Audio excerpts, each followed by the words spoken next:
Hi, I'm Charles with Anicap.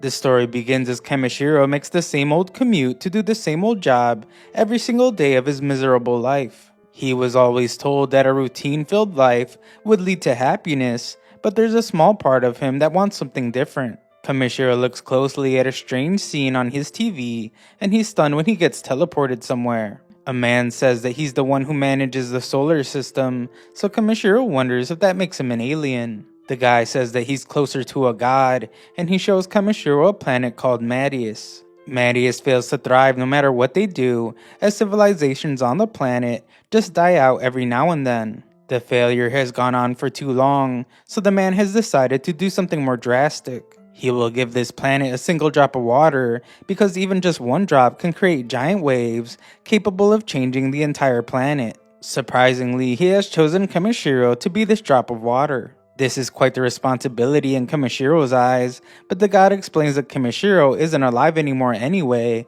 so if he doesn't go, then he will vanish along with his soul. The god knows exactly how to make the deal better, as he explains that he will give Kamishiro special powers, as many as he wants. The god starts by giving him magic and maxed out mana, but he wants to hear what Kamishiro wants.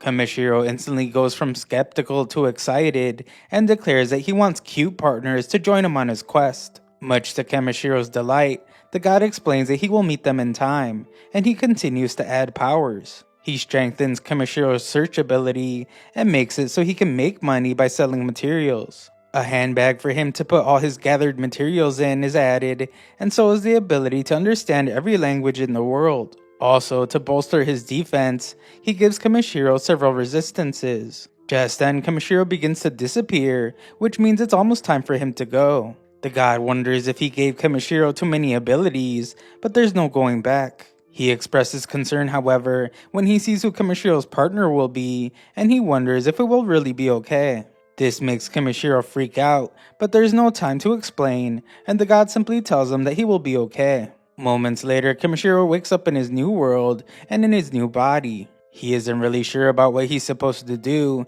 so he goes to look for a place with people. Kamishiro finds a village, but he realizes that he won't be able to buy food without any money.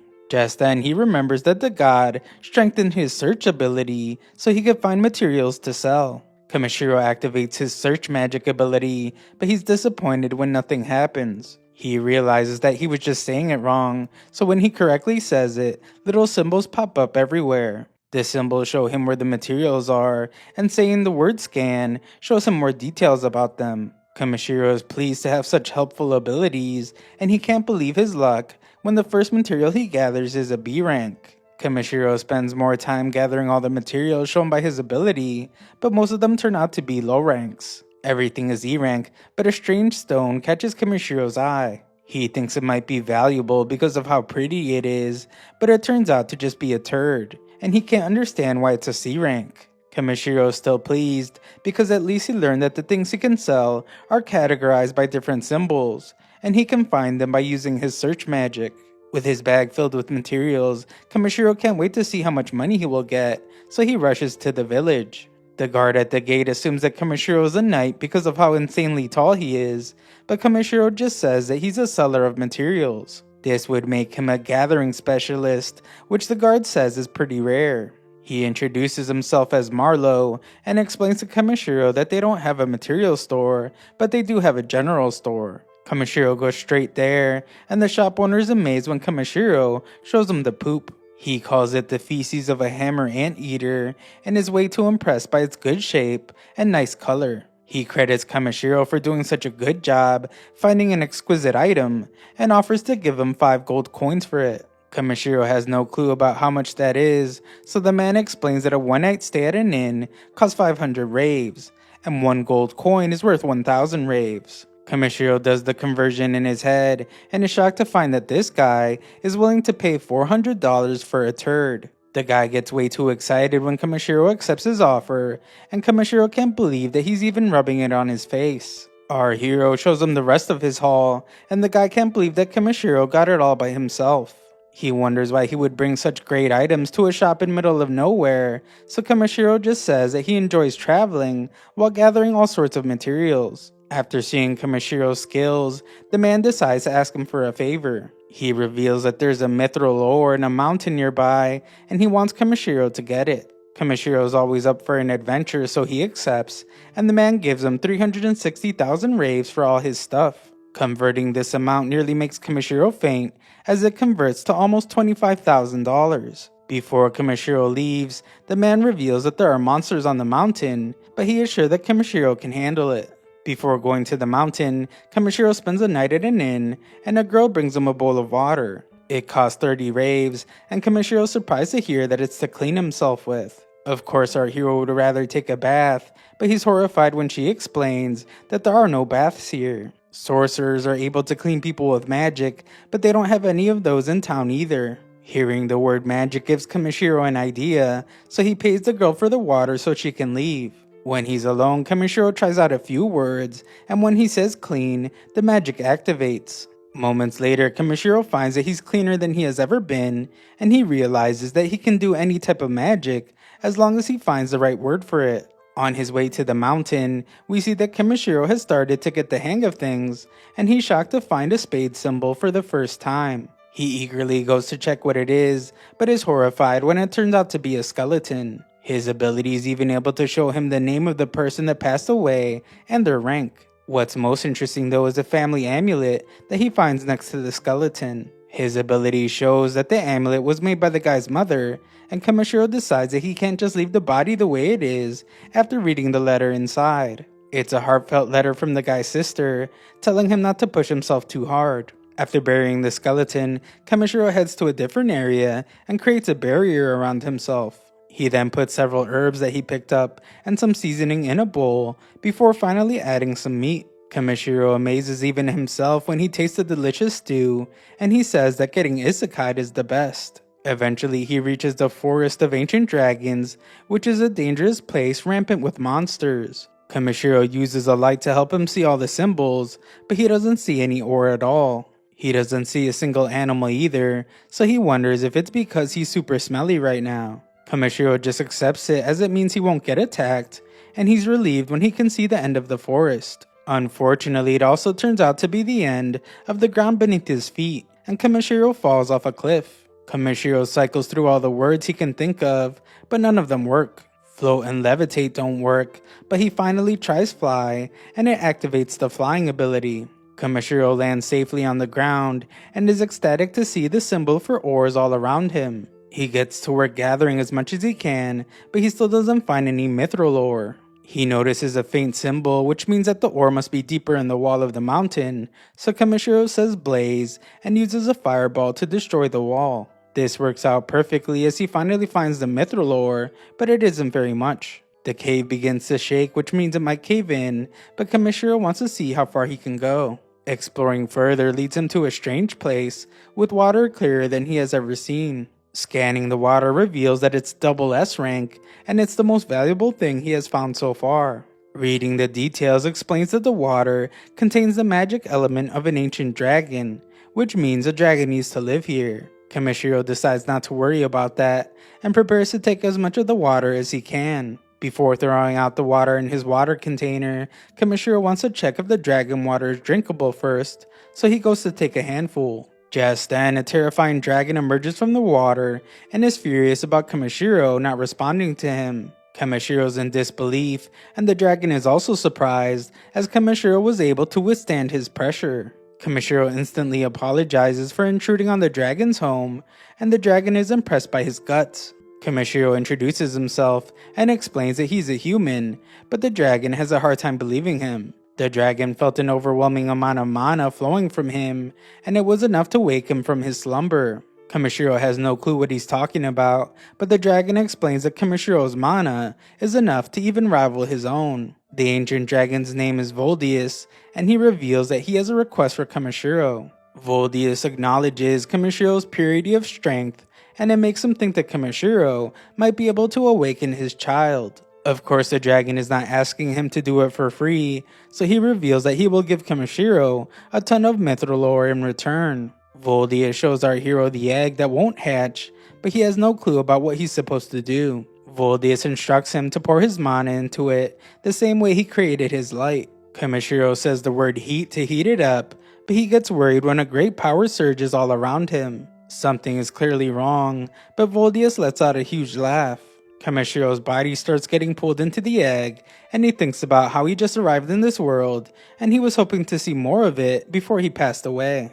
Seconds later, Kameshiro finds himself in a strange place, and a voice calls him reckless. Kameshiro wonders if this is the god from earlier, but realizes that it's a different person. This girl explains that she has been fiddling with this planet for tens of thousands of years, but it only took Kameshiro one day to cause a huge ripple, and she doesn't like that. Kameshiro has no clue what this girl is even trying to say, but the girl just sends him away. Kameshiro's confused when he returns to the world, but glad when he sees that he was able to make the egg hatch. Voldius asks Kameshiro to name the baby, but Kameshiro isn't sure if he should. Voldius explains that it's okay because the child already has its true name, and he just wants Kameshiro to give him his common name. Kameshiro agrees to do it, and names the baby dragon B for Black. Voldius tells B to explore the vast world as much as he likes, and it joins Kameshiro's party. Kameshiro points out that the little guy was just born, and questions if it's a good idea for Voldius to just let him go with a stranger like him, but Voldius isn't worried. He points out that Kameshiro is stronger than him, and he feels safe leaving his child with him. Voldius then gives Kameshiro his reward by shooting a beam at his bag, and he says goodbye. Kameshiro formally asks B if he will accompany him on his gathering journey, and the little dragon agrees. Kameshiro couldn't be happier, but first he cleans the stinky little dragon. Kameshiro makes his way to the surface, where B gets to experience his first time being outside. Trying to navigate through the forest when it's dark could be dangerous, and Kameshiro's getting really hungry, so he tells B that they will just set up a campsite for the night. In Kameshiro's item box, we see that he has a bunch of the double S rank magic element water. It's mana water infused with the essence that overflowed from the ancient dragon, and it's essential for raising a dragon hatchling like B. It turns out that Kameshiro doesn't just have some of the water. Voldius actually linked his item box to the underground lake, so Kameshiro tells B to drink as much as he wants. They have an endless supply, and Kameshiro wants his new pal to grow up to be healthy. B offers Kameshiro some, so our hero drinks the double S ranked water and is amazed by how pure it is. Before it gets too dark, Kameshiro creates a barrier using some magic stones. According to the encyclopedia that he bought at Jerome's shop, magic stones are very precious. Thanks to all the abilities the god gave him, Kameshiro can actually make magic stones pretty easily. To be surprised, Kameshiro uses one to start a fire, and he gets to cooking. He seasons a piece of meat to perfection, and then gets started on the stew. It's only his second time making meat soup, but he did such a good job that he could eat it forever. B drools over the delicious soup, so Kameshiro serves him some, while warning that it might be hot. The eager little dragon doesn't heed his warning, however, so he just ends up burning his tongue. Kameshiro cools it down properly like a proper caretaker, and B is finally able to enjoy the delicious meal. With a full stomach, B relaxes, and Kameshiro is relieved to see that the dragon is able to consume more than just water. This means that they can eat the same foods together, so Kameshiro is excited to find some more recipes. Kameshiro can't help but wonder if B is lonely after leaving his father, but B just hugs him. B seems very happy, and Kameshiro can sense that is trying to tell him that he will be fine as long as they are together. B is pretty adorable, so Kameshiro is surprised to find that something as tiny as him is rank B. That isn't all, as B has some crazy looking skills and abilities. Kameshiro doesn't care so much about that, however, as B is still just a kid, and kids need proper guidance. Kameshiro gets very parently and tells B that even if he is stronger than him, it doesn't mean that he can behave recklessly. He points out that Voldius would be pretty upset if anything happened to him, but B is already out cold. The next morning, Kameshiro climbs back up the cliff he fell from and arrives at the same forest. It looks a lot less creepy than it did before, so Kameshiro can only wonder what happened overnight. Kameshiro just brushes it off, assuming that it must be some kind of mysterious forest, and he heads back in. He decides that now would be a good time to gather some materials, and reminds himself to focus on finding rank C stuff. Kameshiro uses his search ability to reveal all the symbols above several items, and he finds plenty of interesting things. Just then, B rushes to his side, terrified of something. Kameshiro uses his search again, but this time he focuses the ability on finding aggressive monsters. This reveals at least 7 monsters nearby, which is way different from the last time he was in the forest, when there were no monsters. Kamishiro thought that it was because he smelled so bad, so he determines that his scent must have worn off. That doesn't matter, as they are in danger, but Kamishiro says that taking down monsters won't be so bad. He will get some good experience, and the monsters could have valuable materials. Just then, things get much worse as a giant rock falcon appears behind them. It's a rank C beast, but Kamishiro isn't scared at all since it looks pretty cute compared to the terrifying Voldius. His ability reveals that its meat is rich and sweet with fat, so he regains interest. It could be really tasty, and Kamishiro's eyes widen as he just sees the bird as a giant ingredient for his next recipe. Kamishiro protects himself and his buddy with a shield and summons ice needles for an attack. Kamishiro doesn't like taking lives, but if he's going to hunt, he will only do it as a means of survival. He launches the projectiles which pierce the beast, and Kamishiro celebrates his acquisition of some delicious meat. Bee nervously points out that the other beasts have arrived, but Kamishiro just sees them as more meat. Before they can attack, Kamishiro says the words quick to speed himself up and reduction to lighten his body. Once he's in the air, Kamishiro hardens his arms and his legs, and he crashes down on one of the monsters. His punches are packed with much more power than he expected after being hardened, and his kicks are pretty good too, as he wrecks another wolf. Kamishiro's happy with this new tall body of his, because kicks are much more effective with his super long legs. Kamishiro takes care of the rest of the pack, and takes a moment to gather all the delicious meat he just worked for. After packing it up though, Kamishiro finds that there are plenty more monsters approaching. Kamishiro doesn't think he can keep fighting all the way through the forest, so he tries to think of a plan. Bee overhears him and tries to fly them out of there together, but it's a struggle. Kamishiro says that they can try something else, but the little dragon doesn't give up, and begins to lift his human father. Kamishiro is impressed by how strong Bee is, and he helps him out by using reduction on himself to make himself lighter. This is way too effective, however, as the two go flying straight into the sky. Kamishiro calmly tells Bee that they're going too high, so Bee lets him go, and Kamishiro screams for his life.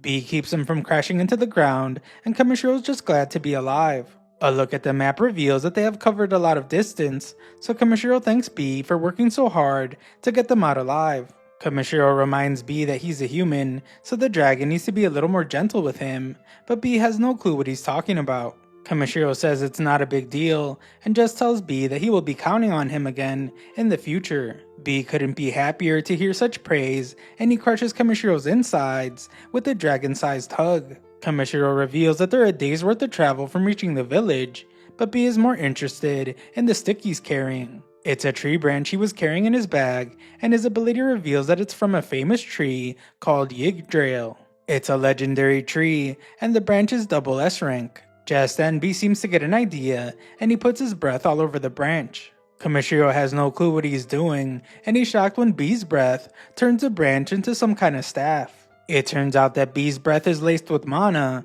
and when he poured his breath all over the branch, it woke it up. Kamishiro has told everyone that he's just a simple material gatherer, so he wonders if they will get suspicious if they see him with the staff. It's pretty cool looking, but Kamishiro also doesn't want to be seen as a flashy mage. Just then, Kamishiro hears a growl in the distance, and he warns Bee to take cover. The beast sounds ferocious, but Bee charges forward, and Kamishiro rushes after him. Bee points him towards something, and Kamishiro is surprised to find an injured elf. She looks like she might have been attacked by a monster, but the girl reveals that that is not the case. Her stomach grumbles like a beast, and Kamishiro can't believe that this was the monster that he was afraid of. She reveals that she hasn't eaten in 3 days, but what she needs most is water. Kamishiro gives her the last of his normal drinking water, and the girl credits him for saving her life. Her stomach won't stop growling though, so Kamishiro remembers that the innkeeper gave him a special lunch to take with him. The girl eagerly accepts the kind offer, and Kamishiro doesn't ever remember an elf behaving like her in any of the books he read. Just then, Kamishiro becomes worried when the girl stops eating, but it's just because the food is insanely good. The girl feels like she has ascended to heaven from the sheer flavor, but Kamishiro says that it's probably just because she was starving. The girl dramatically says that she has been revived to eat more of the food, but Kamishiro feels like something isn't right. He points out that they're kind of far from the village, but not so far that she would have run out of food. The girl tries to say that she was just in a hurry, but that doesn't sit right with him either, because travelers usually have rations prepared. The elf doesn't like all the questions, and she gets bailed out by her stench. Kamishiro always imagined the elves would smell like a spring breeze with a hint of peppermint, but this girl smells like cow manure. She's incredibly insulted and explains that it can't be helped since she has been camping out for days. The girl says that she's in a hurry, so she thanks our hero. She's still pretty annoyed by his insult, but there's no time, and she leaves. Afterwards, Kamishiro took his time collecting materials while they made their way out of the forest. Just as they exit, the two are ecstatic to find that a carriage just so happened to be passing by.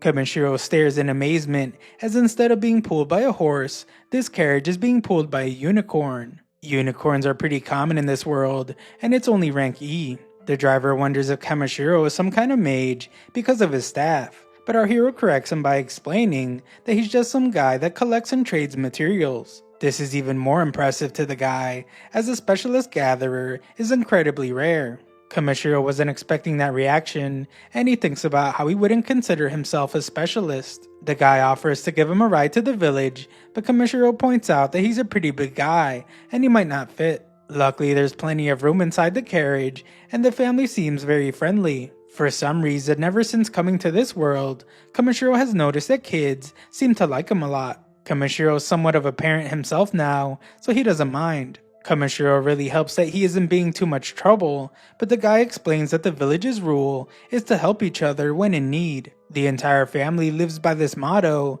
and Kamishiro thinks about how brave these kids must be to go traveling with their parents in such a dangerous area. The kids are very friendly, so Kamishiro warns that they can't be too trusting of strangers. He says that even he could have been a bandit, but the boy reveals that he knew Kamishiro was good all along. This is because they have a bell that rings anytime someone dangerous comes near them. It's a pretty useful device, and Kamishiro thinks that he might even be able to make one. Everyone makes their formal introductions, but the kids hear chirping sounds coming from Kamishiro's coat. The kids really want to see what kind of pet he has, but Kamishiro warns that it's a pretty rare monster. Eliza's surprised to hear him being so secretive, so she points out that monsters aren't that rare at all, and adventurers often keep them by their side. Kamishiro is pleased to hear that monsters are super common, so he tells B to come out. He also instructs him not to bite anyone, so B comes out with a smile. The parents are actually pretty shocked to see a dragon, so Kamishiro decides that it would be best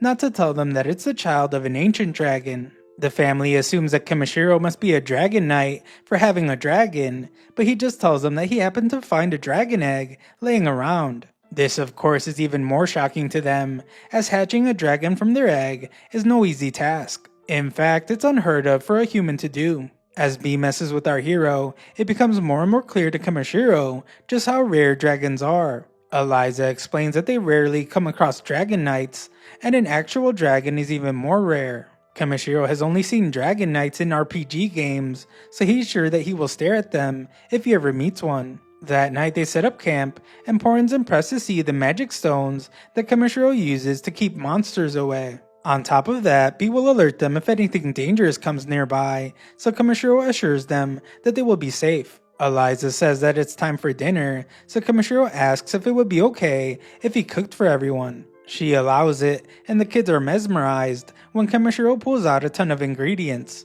They can't help but wonder if he's a mage, but Kamishiro explains that his bag is actually an item box that can carry a ton of things. Kamishiro finishes up cooking his usual meat soup, but this time he has added another dish, and he calls it a mushroom and vegetable salad. It all looks so amazing, and the family eagerly digs in. The wife and kids have never tasted anything so delicious, but something seems wrong with Porin.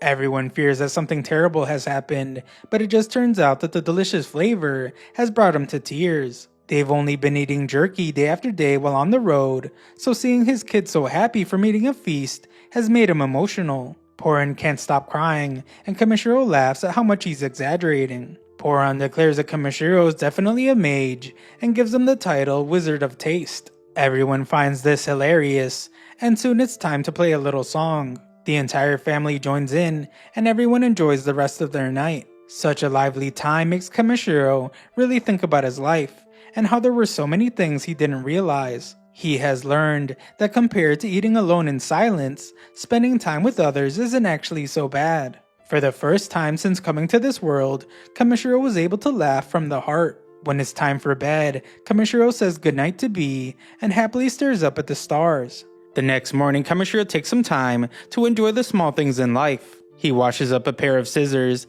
and thinks about how working on things like this feels pretty good sometimes. Eliza is surprised to see him up so early, so Kamishiro explains that he was just doing some maintenance on his scissors. Kamishiro then thinks about how everything just happened by chance, but he's starting to think that gathering materials actually suits him really well. It's time to head out for breakfast, but Kamishiro requests to steer the wagon. Poran allows it, but the unicorn's going a bit too slow, and Kamishiro asks it to speed up. They're really moving now, and Poran is surprised to see that the unicorn has already taken a liking to our hero. Bee arrives to join them up front, and they finally arrive at Tormi Village. Poran and his family must continue on to their destination, so Kamishiro says goodbye to his new friends. A man explains that Poran works very hard to provide for his family, but making money is a real struggle. With no hunting, they just barely scrape by with food and supplies. This makes Kamishiro realize that this is why Poran cried over his cooking. Kamishiro was taking it for granted at first,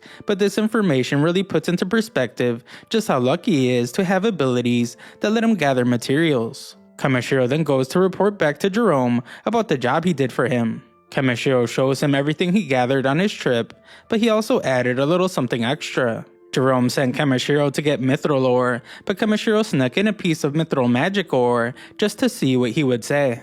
Kamishiro gets a bit nervous, however, as Jerome has been looking at the piece of mithril magic ore for quite some time, and all he has been doing is groaning. Jerome finally breaks his silence to whisper that Kamishiro has brought him some pretty crazy stuff. Jerome's expertise is telling him that this rock Kamishiro brought him isn't just some normal rock. It's a mithril magic ore, and his disbelief drives him to ask Kamishiro where he found it. Kamishiro is shocked when Jerome reveals that this magic ore is the stuff of legend, and it's like a mass of concentrated mana. Even just a few tiny pieces of this stuff could replace all the magic stones used across the entire kingdom. Wars would be fought over enough of it, so Kamishiro is stunned to realize that he found something so valuable. Jerome is glad that its true value is starting to sink in for him, but Kamishiro doesn't want anyone knowing about his incredible gathering ability, so he tells Jerome that he just stumbled across the piece of mithril magic ore.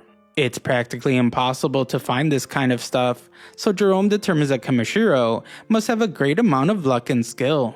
There is no doubt in his mind that Kamishiro is talented because he knows how to be in the right place at the right time. However, he says that skill alone is not enough. If Kamishiro were to gain more knowledge, then he might be able to find the rarest items in the entire world. For that reason, Jerome suggests that Kamishiro head to the city of Belkame. It's a city many times bigger than this little village. There he will find tons of information, and there's also an adventurers guild there. After learning about the world, Kamishiro will know what to look for, and the shops in the city will be able to pay top dollar for the materials that Jerome wouldn't be able to. Jerome would like nothing more than to keep Kamishiro's skills to himself, but that isn't right. Jerome sees his potential, and he wants Kamishiro to make a name for himself. Kamishiro doesn't really want to be famous or anything, but he really does like the idea of getting more information to find even more rare items. That night, Kamishiro does some studying. He learns that adventures are divided into combat, support, and all sorts of other roles. After being sent to another world, Kamishiro decides that he wants to travel and see the things he never could before. As an adventurer, he would be able to earn money while journeying. It's settled now as Kamishiro makes it his goal to join a guild in Belkame. He is not in a rush, however, as there are still things that he wants to do in this village. He starts off by getting the rock falcon he defeated chopped up by a butcher. Then he enjoys a night at a small festival where he shares some food with the guard he met at the gate when he first arrived. Of course, he also gathers more materials as always, and the butcher lady gives him the soup stock powder that she made from the rock falcon's bones. She is grateful for his business, but she can't help but be sad knowing that Kamishiro will be leaving tomorrow. Everyone in the village is going to miss him, and they wish that he could stay a little longer. Kamishiro admits that he would really like to, but there's just too much out in the world for him to see. She doesn't want to hold him back, so instead she gives him a parting gift. It's a travel lunch, because it will take Kamishiro an entire month to get to Belkame, and she doesn't want him starving. Kamishiro thanks her, but she's super worried about him, and she gives him even more food. It's a bit overwhelming, but it makes Kamishiro grateful to have an item box that can hold everything. That night, Kamishiro thinks about how Jerome didn't end up buying the mithril magic ore. It's super valuable, so Kamishiro wonders if there's a way that he could put it to good use. Kamishiro feels like he owes so much to the people of this village, so he wants to turn the mithril magic ore into something useful for them. Kamishiro comes up with an idea to use magic to combine the mithril magic ore with a lamp, and he gives it a try. He starts by picturing what it would look like afterwards, and once he has it in his mind, he's ready for the spell. Kamishiro says the word combine, and his magic is able to fuse the mithril magic ore with the lamp. Kamishiro uses his scan ability to confirm what it is, and he's very pleased with what he created. The next day, everyone in the village says goodbye to Kamishiro and B.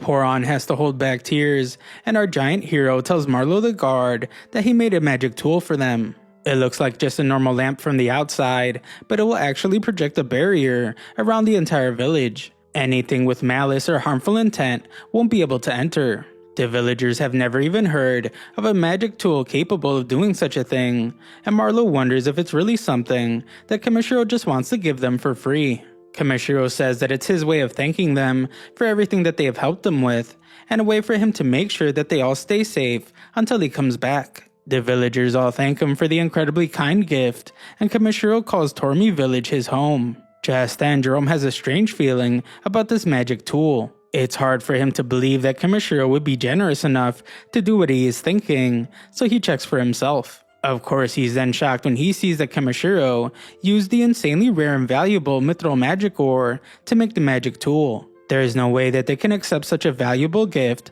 but Kamishiro has already used those giant legs of his to sprint a mile away from the village. Everyone says goodbye, and Kamishiro looks forward to the adventures that await him. A while later, Kamishiro enjoys his peaceful journey, but he soon encounters a giant monster. His ability reveals that it's a rank C Mont Blanc crab, and it can be incredibly dangerous. There's a lot more information about it, but Kamishiro is most interested to learn that it is edible. It looks like they will have to fight, but he doesn't mind because crab meat is delicious. Kamishiro hardens his body in preparation for the fight, but B takes the lead on this one. B uses some kind of supersonic sound to cause the crab major damage, and it is easily defeated. Kamishiro had no clue that the little dragon could even do that, but there's no time to celebrate as several more crabs appear. They are surrounded, but Kamishiro isn't too worried since crabs can only move sideways. Unfortunately, this isn't true for these crabs, as Kamishiro is terrified to see them coming straight at him. Luckily, B proves to be useful once again as he lifts Kamishiro into the air and the crabs collide. The first crab gets back up again, but this time Kamishiro is ready to fight. He declares that he will enjoy feasting on its insides, and he uses his super finishing move. It's called Doria, and it's pretty much just using his staff like a baseball bat to send the crab flying. The crabs are all defeated, and our hero celebrates with his best buddy.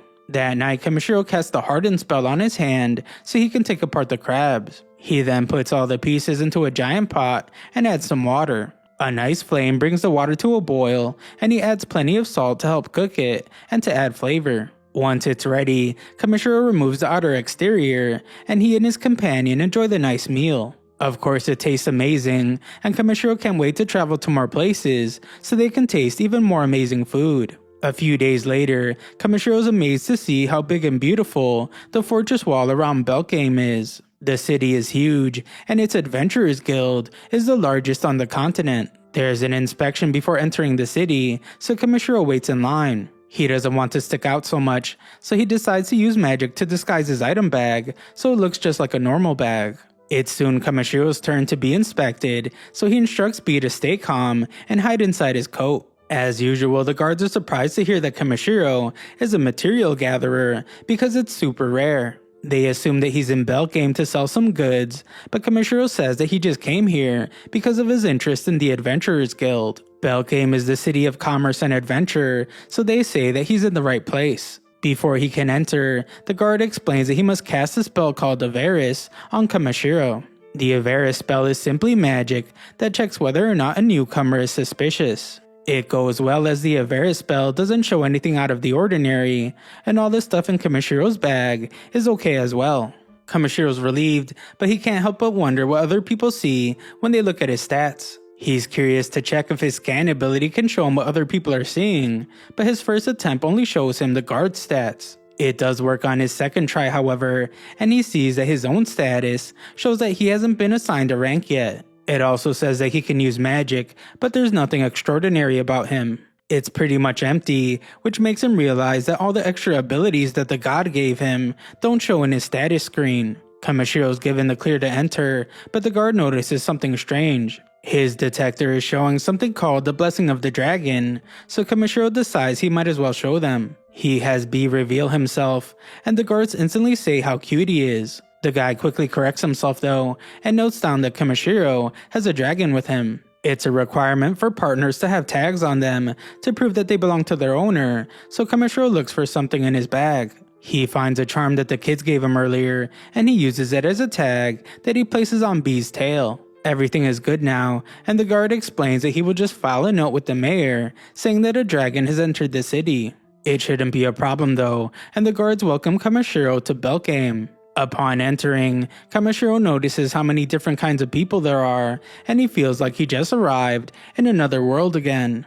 Kamashiro quickly makes his way to the guild, where he's greeted by Ariana, the receptionist. She hands Kamashiro the registration form, and he realizes that this will be his first time writing in this world. He was able to understand the language right from the start, thanks to the abilities given to him by the god, but he doesn't know what will happen when he tries to write. Kamashiro writes in his old language, and he is shocked when his writing automatically changes to the words in this world's language. He has no clue which skill was behind that little trick, but thinks about how it's super handy. Ariana reviews his form and asks him if he has any battle experience. Kamashiro says that he has some, and lists all the monsters that he has defeated. Ariana wonders if he has any proof, so Kamashiro thinks about what he can show her. He comes up with something, but he warns that it's pretty big. Ariana doesn't mind, but she's stunned when Kamashiro pulls the entire giant crab out of his bag. She freaks out after it crushes the table, and Kamashiro explains that it's a Mont Blanc crab. The monster is pretty valuable, and Ariana says that it's acceptable proof of his battle experience. Some bear-looking guy realizes that carrying the giant crab around means that Kamashiro must have an item bag. This makes him suspicious, so he uses an ability on Kamashiro.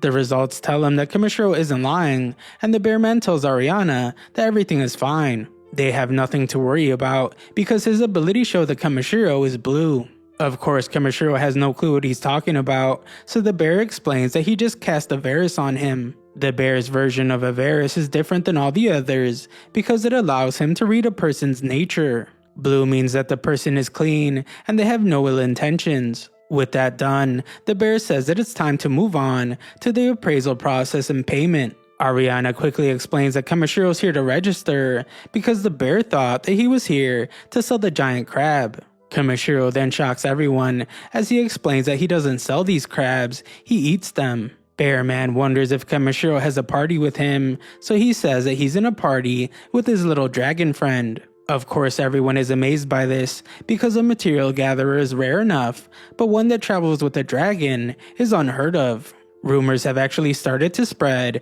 about a gatherer that travels with a dragon, so everyone is excited to see such a promising rookie adventurer. Despite Kamashiro's best efforts, he seems to have drawn quite a bit of attention to himself, so he realizes that it just can't be helped. Ariana gets him away from all the people and finishes up his registration. She explains that according to guild rules, everyone starts from the lowest rank F, and she gives our hero his adventurer's bracelet. B points out that they are matching now, and the two prepare to finally start their new journey. A while later, Kamashiro gives all the items he found on the skeleton near Tormi village to the guy's family. The adventurer's name was Belria Fend, and according to the guards, he took a quest in order to buy medicine for his father. Kamashiro assures them that Belria was not in agony when he passed, but they can't help but cry. His mother is disappointed because Belria was always so reckless and causing so much trouble, but Kamashiro explains that he was trying to do something good for them. They thank Kamashiro for bringing his belongings, but it's clear that the father's health is declining. Kamashiro was only planning to give the belongings back to them, but he comes up with a better idea. He asks them for permission to help and says that this thing he's planning to do will only take a minute.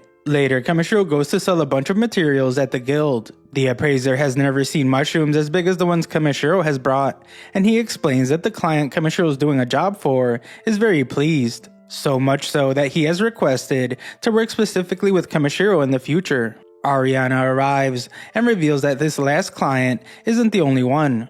There are tons of requests asking specifically for Kamishiro, and Ariana has brought him just a few of them. There are far too many for Kamishiro to handle right now, but he does accept a few of them. As Kamishiro takes a bath, he thinks about how it's already been 2 weeks since he arrived in Belkame. When he first came to this public bath, it was disgustingly dirty, so he used his clean ability on it to make the water crystal clear. Thanks to that, he can now wash away his fatigue at the end of every single day. A new friend named Clay arrives to greet Kamishiro, and he explains that he's taken a bath earlier than usual because his old wound is acting up. Clay has heard that Kamishiro is able to use healing magic, and there are rumors going around that he healed a really sick person in the slums. That person's actually Belria's father that Kamishiro healed earlier. Kamishiro would rather not get attention for this, so he just says that he was just imitating what he has seen before. The rumors also say that Kamishiro helped him for free, and he confirms that he did. This is of course very generous, as he could have made a ton of gold for doing such a miracle, but Kamishiro doesn't care about that. Instead, he's worried that doing it for free might make the doctors in the city hate him. Clay can only laugh about Kamishiro's overwhelming thoughtfulness, and he decides to change the subject. He reminds Kamishiro that he just received a notification saying that he can now raise his rank, but Kamishiro is satisfied with his current rank. There doesn't seem to be a single ounce of greed inside of Kamishiro, so Clay points out that he will stand out even more by being that way. It's valid criticism, so Kamishiro says that he does have some greed because he would like to have super sharp scissors for harvesting materials. Of course, that isn't what Clay had in mind, so he suggests that Kamishiro study up on more common sense stuff. Later, Kamishiro receives payment for another job well done. The guild employees are always telling Kamishiro that he should submit his request to raise his rank, because they believe that he will have no trouble achieving a much higher rank. Kamishiro explains that he's not interested because he's not planning on trying to climb the ranks at all. He is sure that if he does, then he will just get into more troublesome stuff. Kamishiro just wants to live the simple life while taking it easy at the lowest rank. He does feel a bit guilty because they seem to really want him to rank up, but Kamishiro isn't willing to give up his peaceful life. Unfortunately, we learn that he won't have a choice as someone barges into the guild announcing that goblins are attacking. It's terrible news, and Kamishiro's peaceful life is about to take a hit. The guild orders for everyone ranked D and higher to gather at the northern station. Ariana goes down the list of A-rank adventurers, but 2 out of the 3 are out on a job. The third one, however, is Clay, and he's still in town. He is called the Dragon King of Honor, and Ariana is sent to get him. Kamashiro's listening, but he thinks about how he's only rank F, and this is none of his business. Unfortunately, he stopped from leaving and told that he will be going with the other adventurers. Of course, our hero is shocked, but he can't refuse to help the town. The adventurers are told that the goblins are headed straight for Belkane, so they can't allow the goblins to cross a bridge that goes over the nearest river. The other adventurers are excited to get going, and Kamishiro can only compare them to a sports team before a match. Some jerks realize that Kamishiro is an F rank, so they tell him not to get in their way. They mock him by assuming that he'll be too afraid to do anything anyway, but the guy in charge knows better. The guild appraiser has been praising Kamishiro a lot recently, and that's really rare for him to do. This guy named Rodel tries to intimidate our hero, but he's surprised when Kamishiro seems unfazed. Despite Kamashiro's weak-looking appearance, Rodel thinks that he might be something special. Kamishiro really doesn't even want all this praise because he doesn't want to stick out, but it's too late as Rodel seems to have taken a liking to him. Rodel is sure that Kamishiro is able to protect himself, so he declares that all that's left for him to learn is how to use his strength to protect others. Rodel is the guild master, and he leaves with some of the adventurers. A girl named Muzelli is left behind with Kamishiro, so she tells him that they need to do their best. At their base, Kamishiro must politely ask Muzelli to get off of him because she is scared of everything. She fails to pretend that she isn't scared, and Kamishiro determines that it's going to be trouble if he doesn't calm her down.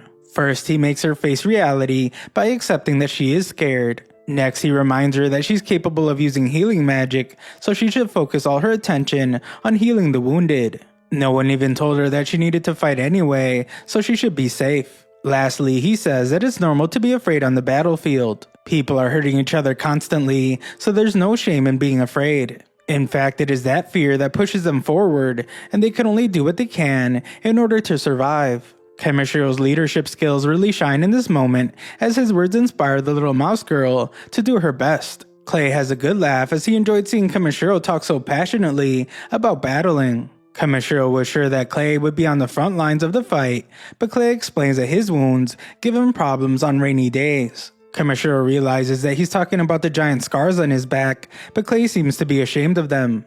Clay explains that people usually assume that scars across a warrior's back came from when they were running away from enemies. It's a warrior's greatest shame, but Kamishiro doesn't think that. Scars on the back could also come from protecting someone, and Clay confirms that this is what happened to him. Kamishiro points out that Clay managed to survive a terrible ordeal, which is great because he will be able to keep protecting people. Just then, the two go on alert as the sound means that something has broken through their leader's formation. The enemy army will be here in no time, so Clay declares that he must go. Kamishiro reminds him that he won't be able to move freely because of his wounds, but Clay is determined to protect everyone, even if it breaks his body. Kamishiro is still concerned, but Clay rushes off to the front lines anyway. Nearby, the mice girls work hard to make sure that all the adventurers return home alive. The other mice girls are scared, but Muzeli really took Kamishiro's words to heart, and now she's the one inspiring others. She is trying so hard, and Kamishiro remembers how Roto told him to learn how to protect others. Kamishiro decides that this is not the time to avoid troublesome things, so he must take action. He starts by creating a giant barrier around the entire base, and he tells everyone that they will be safe. The girls wonder where he's going, so Kamishiro confidently declares that he's going to look after Clay. On the front lines, we see that the adventurers are heavily outnumbered by the giant army of goblins. Things are only getting worse, and it's becoming more likely that the monsters will reach the city. Kamishiro comes out of nowhere though, and he hardens both his arms and legs. He absolutely rocks one of the monsters, but he can't help but feel bad for hurting a humanoid, even though it's a monster. There's no time to complain though, so he tells B to take care of the enemies. He tells the adventurers to duck, so B uses some kind of thunderbolt attack to wipe out the goblins. The adventurers explain that the main group is still in trouble because a high-rank monster showed up and they got separated. The monster's a goblin sergeant, and it's the reason the front line fell apart. As for Clay, he's just up ahead. Further up the mountain, we see that Clay is taking out several goblins, but his injuries cause him to fall to the ground. Clay fears that this will be how his life comes to an end, but Kamishiro arrives to rescue him. Clay warns that this is no place for someone like Kamishiro, but Kamishiro points out that he needed his help.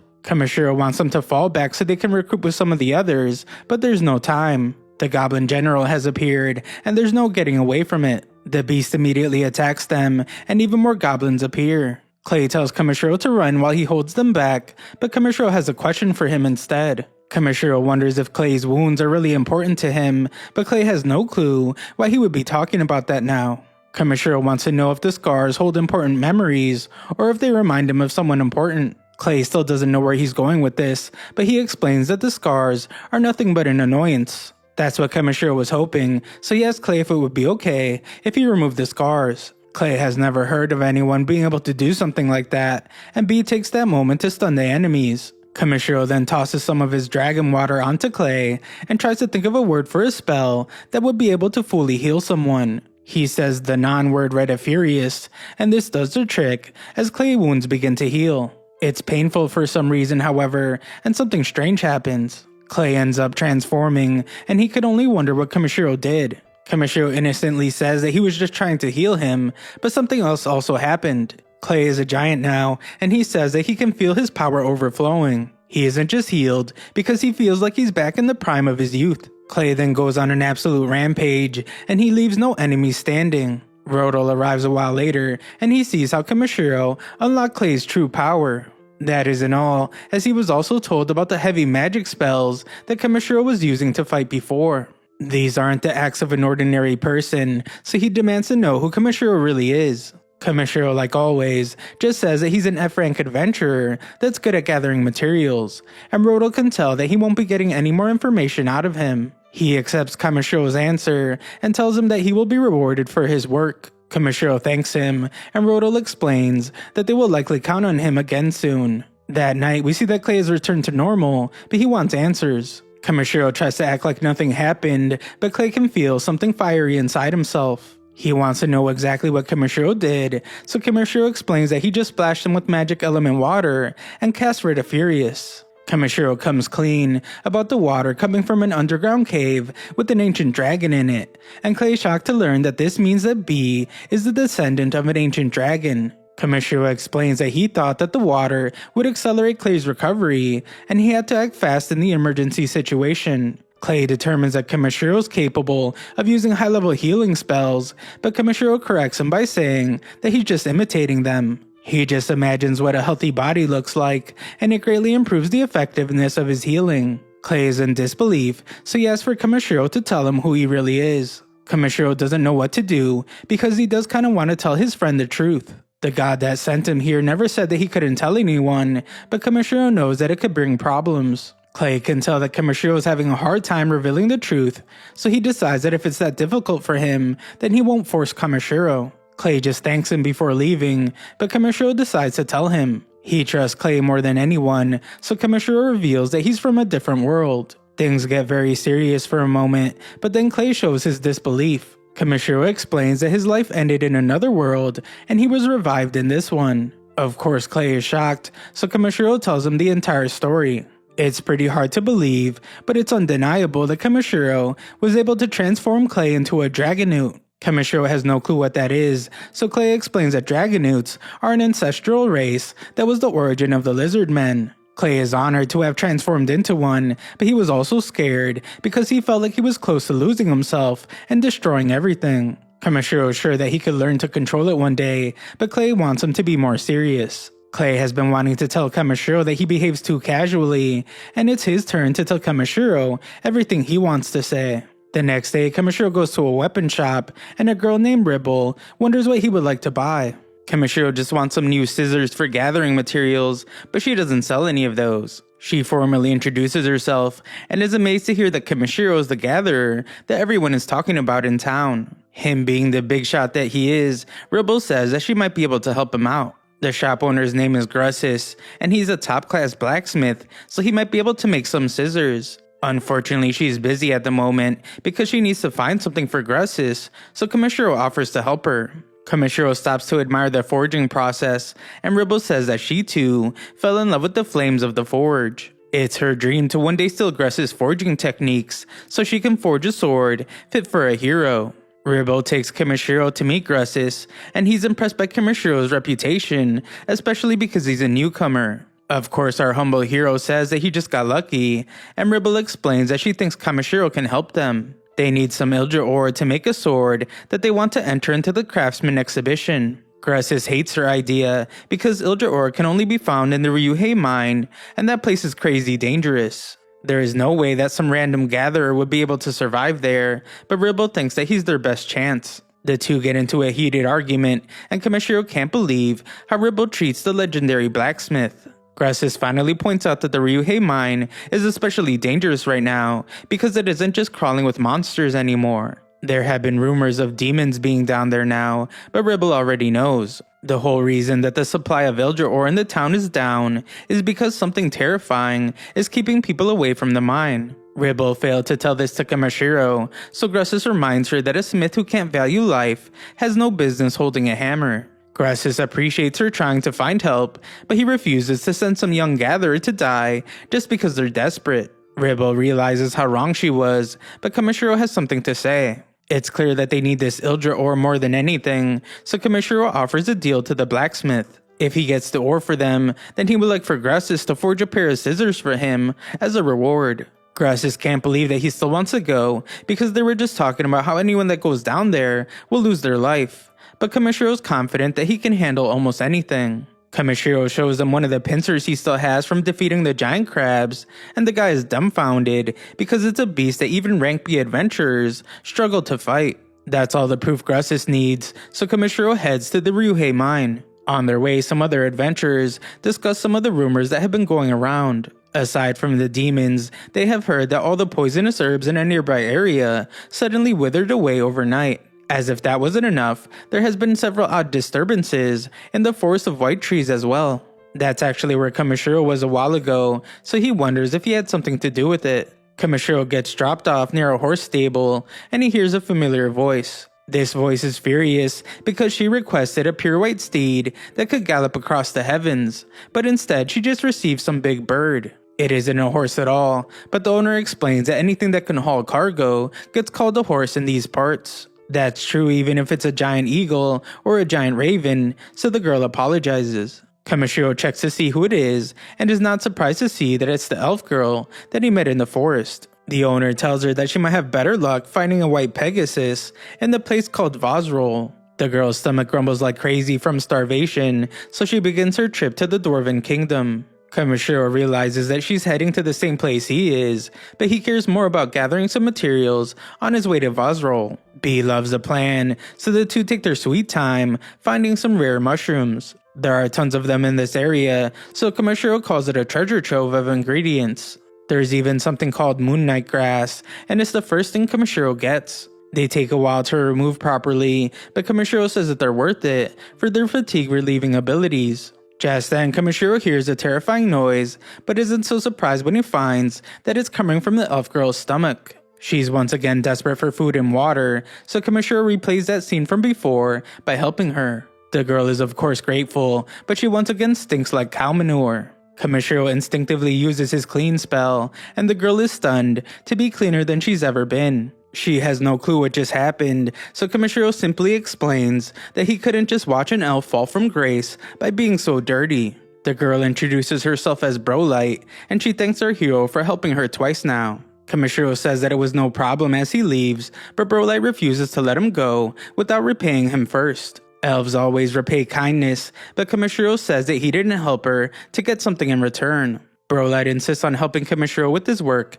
and she points out that his little dragon friend approves of her. B really seems to like her, so Kamishiro agrees to accept her help until they reach the next town. They start gathering materials, and Brolight loudly announces that she found something good. She says that it's the super valuable hammer anteater poop, but it's actually just a rock. She tries again, but just ends up finding normal animal poop. Her last attempt ends up being a poisonous mushroom, so Kamishiro determines that her mental age seems to be the same as B's. Before nightfall, Kamishiro prepares to start a fire with a gem, but Brolight wants to get firewood. She says that it's important to leave traces of a campfire so that other travelers know that this spot is safe for camping. Brolight goes to search for firewood, but Kamishiro's surprised when she brings an entire log. Brolight says that it won't be a problem, and she shows some incredible skills as she chops the log into perfect pieces. Kamishiro checks to see the level of her blades, and he's stunned when he finds that they're rank A weapons. It's his first time seeing some up close, and they're even imbued with special powers. That night, Kamishiro cooks up a delicious meal. Brolight loves the chewy texture of the dumplings, and the vegetables have an incredibly rich flavor. Kamishiro explains that he's going to a mine to search for Idra ore, and he wonders what Brolight is doing. Brolight reveals that she's searching for the white Pegasus of the heavens that her sister has been longing for, and she vows to not let anything get in her way.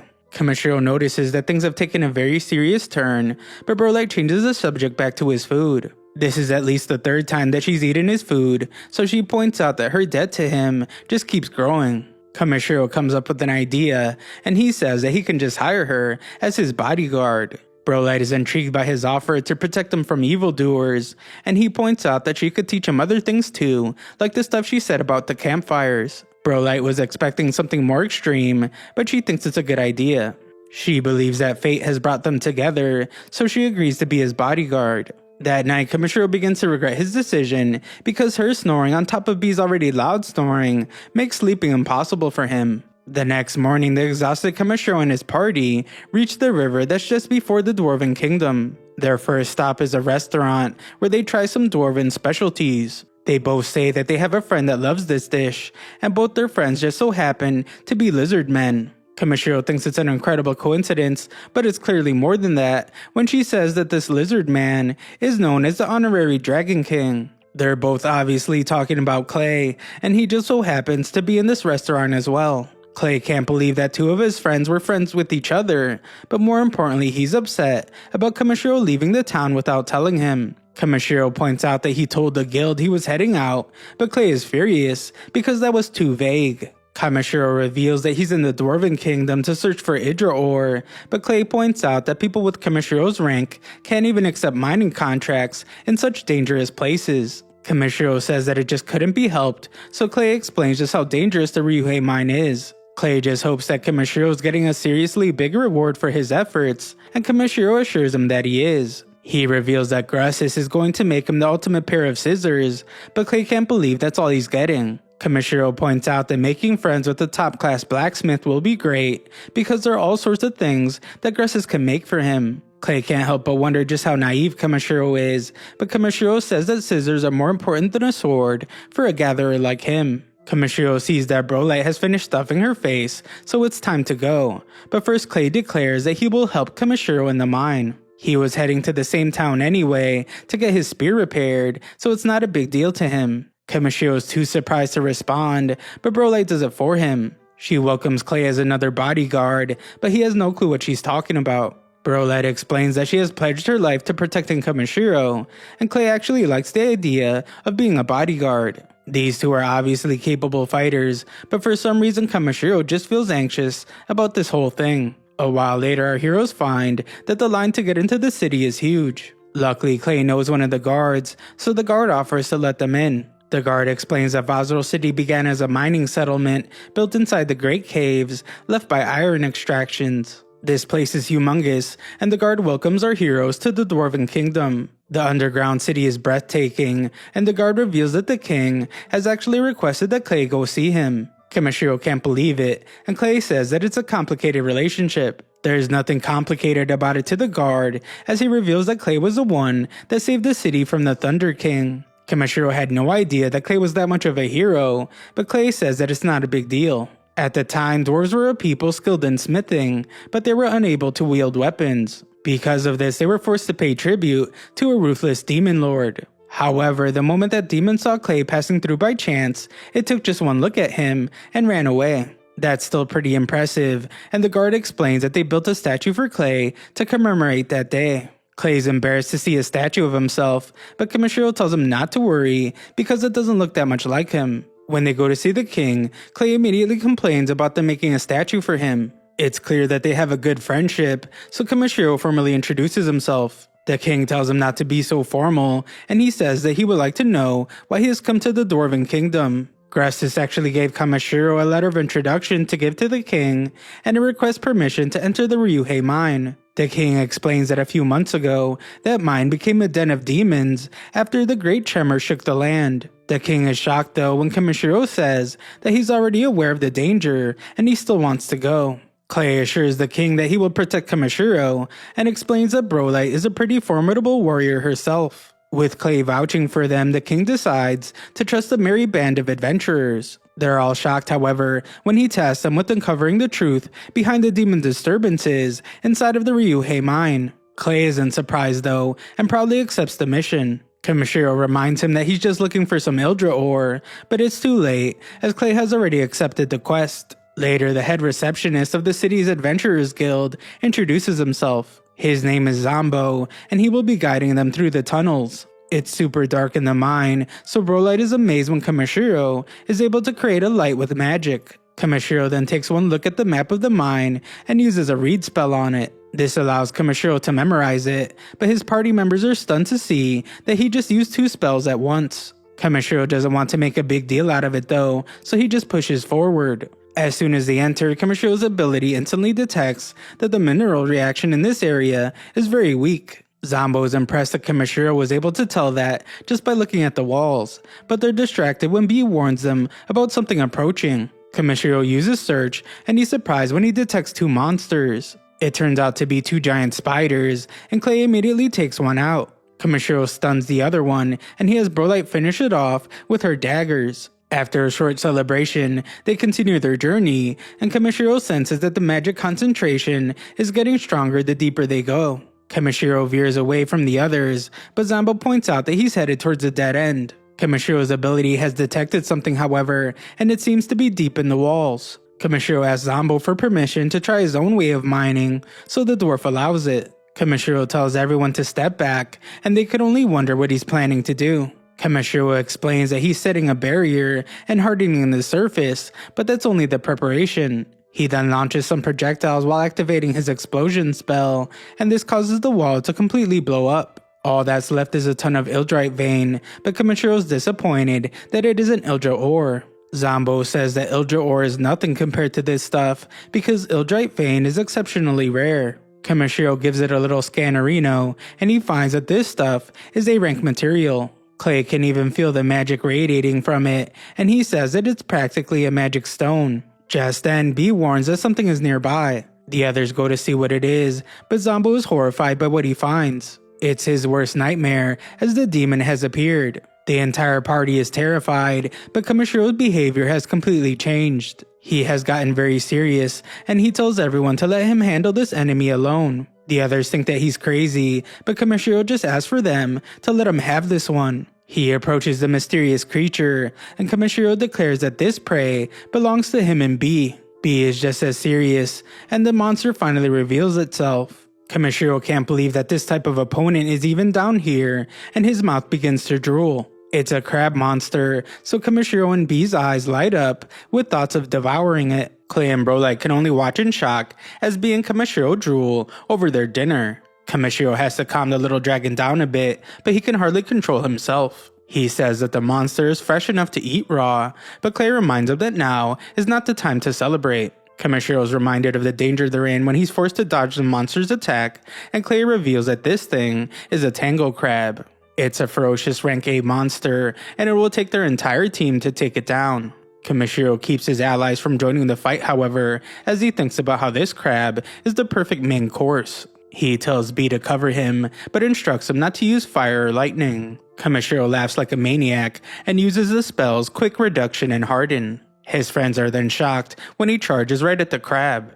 B uses his sound attack to freeze the beast in place, and Kamishiro lands a powerful strike right to its face. Our hero is caught off guard as the monster is much tougher than it looks, and it pushes him away. B uses a freeze spell to keep it from moving again, and Kamishiro scans it to find its weak point. Once it's found, Kamishiro summons some ice spears and declares that it's time to end the fight. His ice shards completely cover the beast in ice, and everyone is amazed to see that Kamishiro and B were able to defeat it themselves. Clay can't help but wonder why Kamishiro didn't want their help, and he's clearly upset.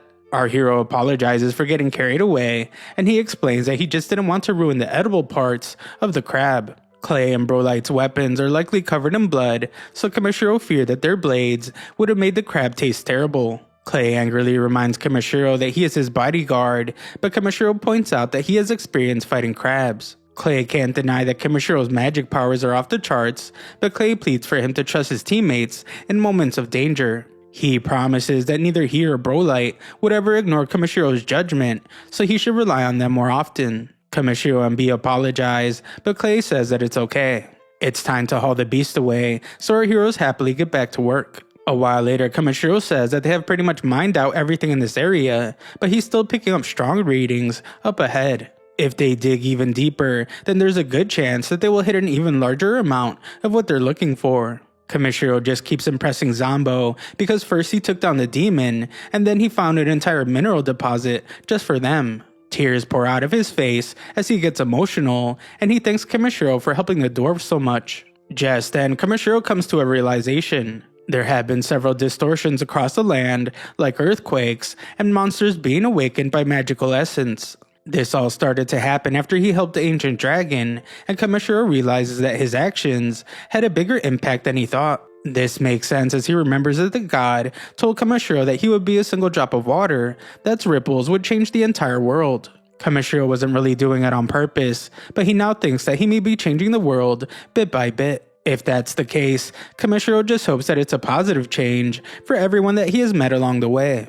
Back at the kingdom, Kamishiro explains that their mission is complete and the demon is gone. The king can hardly believe it, so Zambu confirms that he saw it with his own eyes. It's even hard for him to believe, but he made sure not to blink a single time so he could see it all. Zambu insists for Kamishiro to show the king the demon, so our hero brings it out. The massive demon shakes the ground, and the king watches in awe.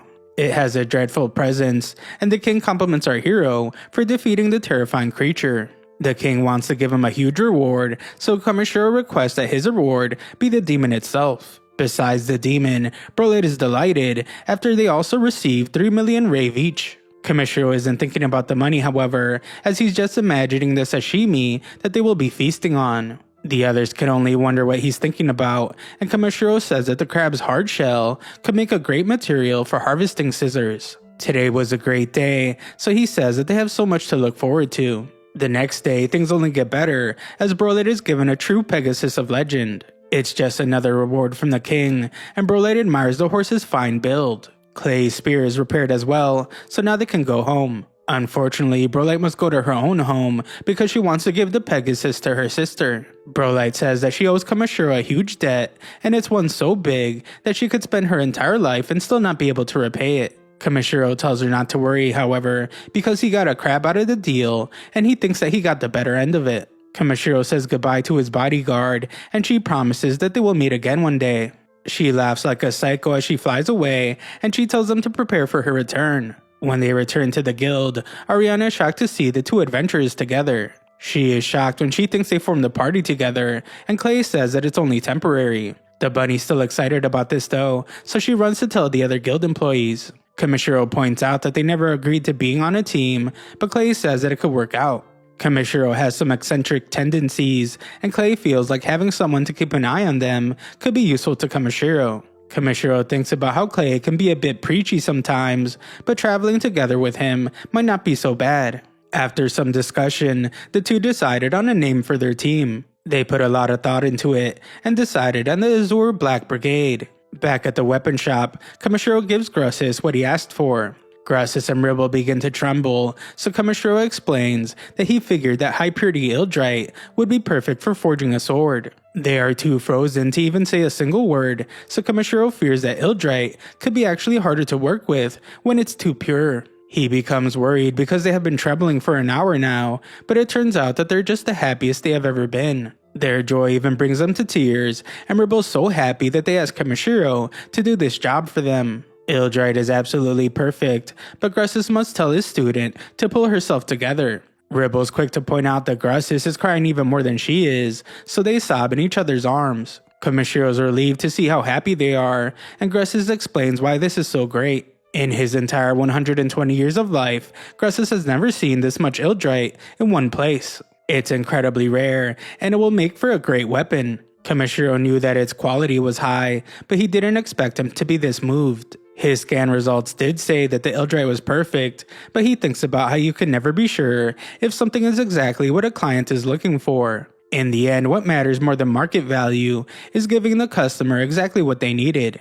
Kamishiro never thought like this before, so he determines that he's finally starting to take pride in being a gatherer. This is so much Ildrite that they won't even be able to pay him for it all, but Kamishiro reminds them that he only wanted a pair of custom scissors in return. He says that it can wait, however, because he wants them to focus on forging a sword so good that it wins first prize at the showcase. That's incredibly nice of him, so the two blacksmiths promise to do their best. 2 weeks later, Wade says that he's been looking all over for our hero. He has been summoned by someone important, and Clay recognizes the crest on the letter. It's from the house of the Luslovac family, and it's most likely the lord of that land. He's a territorial lord, so Kamishiro thinks about how it sounds like trouble waiting to happen. Kamishiro tries to say that he feels a stomachache coming on, but Clay doesn't want to hear any pathetic excuses. Wade tells our hero not to worry, because Lord Belminant is not the unpleasant type of noble. Kamishiro reads the letter, and Clay notices that his name is listed next to Kamishiro's. Wade explains that the Lord heard that the two of them formed a team, so he decided to summon their brigade. The letter mentions something about bestowing honors to them, but Kamishiro predicts that there's something else going on. Clay wonders if he heard about Kamishiro's dragon, and Kamishiro's terrified by the thought of the Lord trying to take B away from him. Luckily, the Lord isn't that kind of guy, and Wade points out that he doesn't have that kind of authority anyway. Clay says that even if he did try to take B away, he would be right by Kamishiro's side when they walked away from the kingdom. Kamishiro now thinks that being summoned is a great thing because they can go to the coast and get some more sashimi. Wade can't believe Kamishiro and B because the two of them are always getting excited about monster meat cuisine. On their way to meet the Lord, Kamishiro notices that they're getting a lot of attention. This is only natural, as Clay explains that being summoned to a Lord's manor is every adventurer's dream. Kamishiro doesn't understand why, so Clay explains that everything will change for an adventurer if the Lord decides to back them. Even the worst adventurers gain credibility when a noble gives them their blessing. They enter the noble's estate, and Kamishiro can't believe how huge it is. The castle itself is even more amazing, and the butler named Raymond guides them inside. Kamishiro is then amazed by the maids because not a single one of their steps are out of sync when they bow down to greet him. Just then some little kid runs up to them and immediately takes notice of the dragon. This annoying girl says that she expected a bit more intelligence in its eyes, but deems him to be acceptable. She doesn't waste any time, as she declares that the dragon belongs to her now, and she demands that Kamishiro hand him over. Our heroes are shocked for a moment, but Kamishiro quickly refuses. This girl has never heard the word no before, so she doesn't understand, and she explains her reasoning. She says that dragons are noble creatures, so only a noble is fit to own one.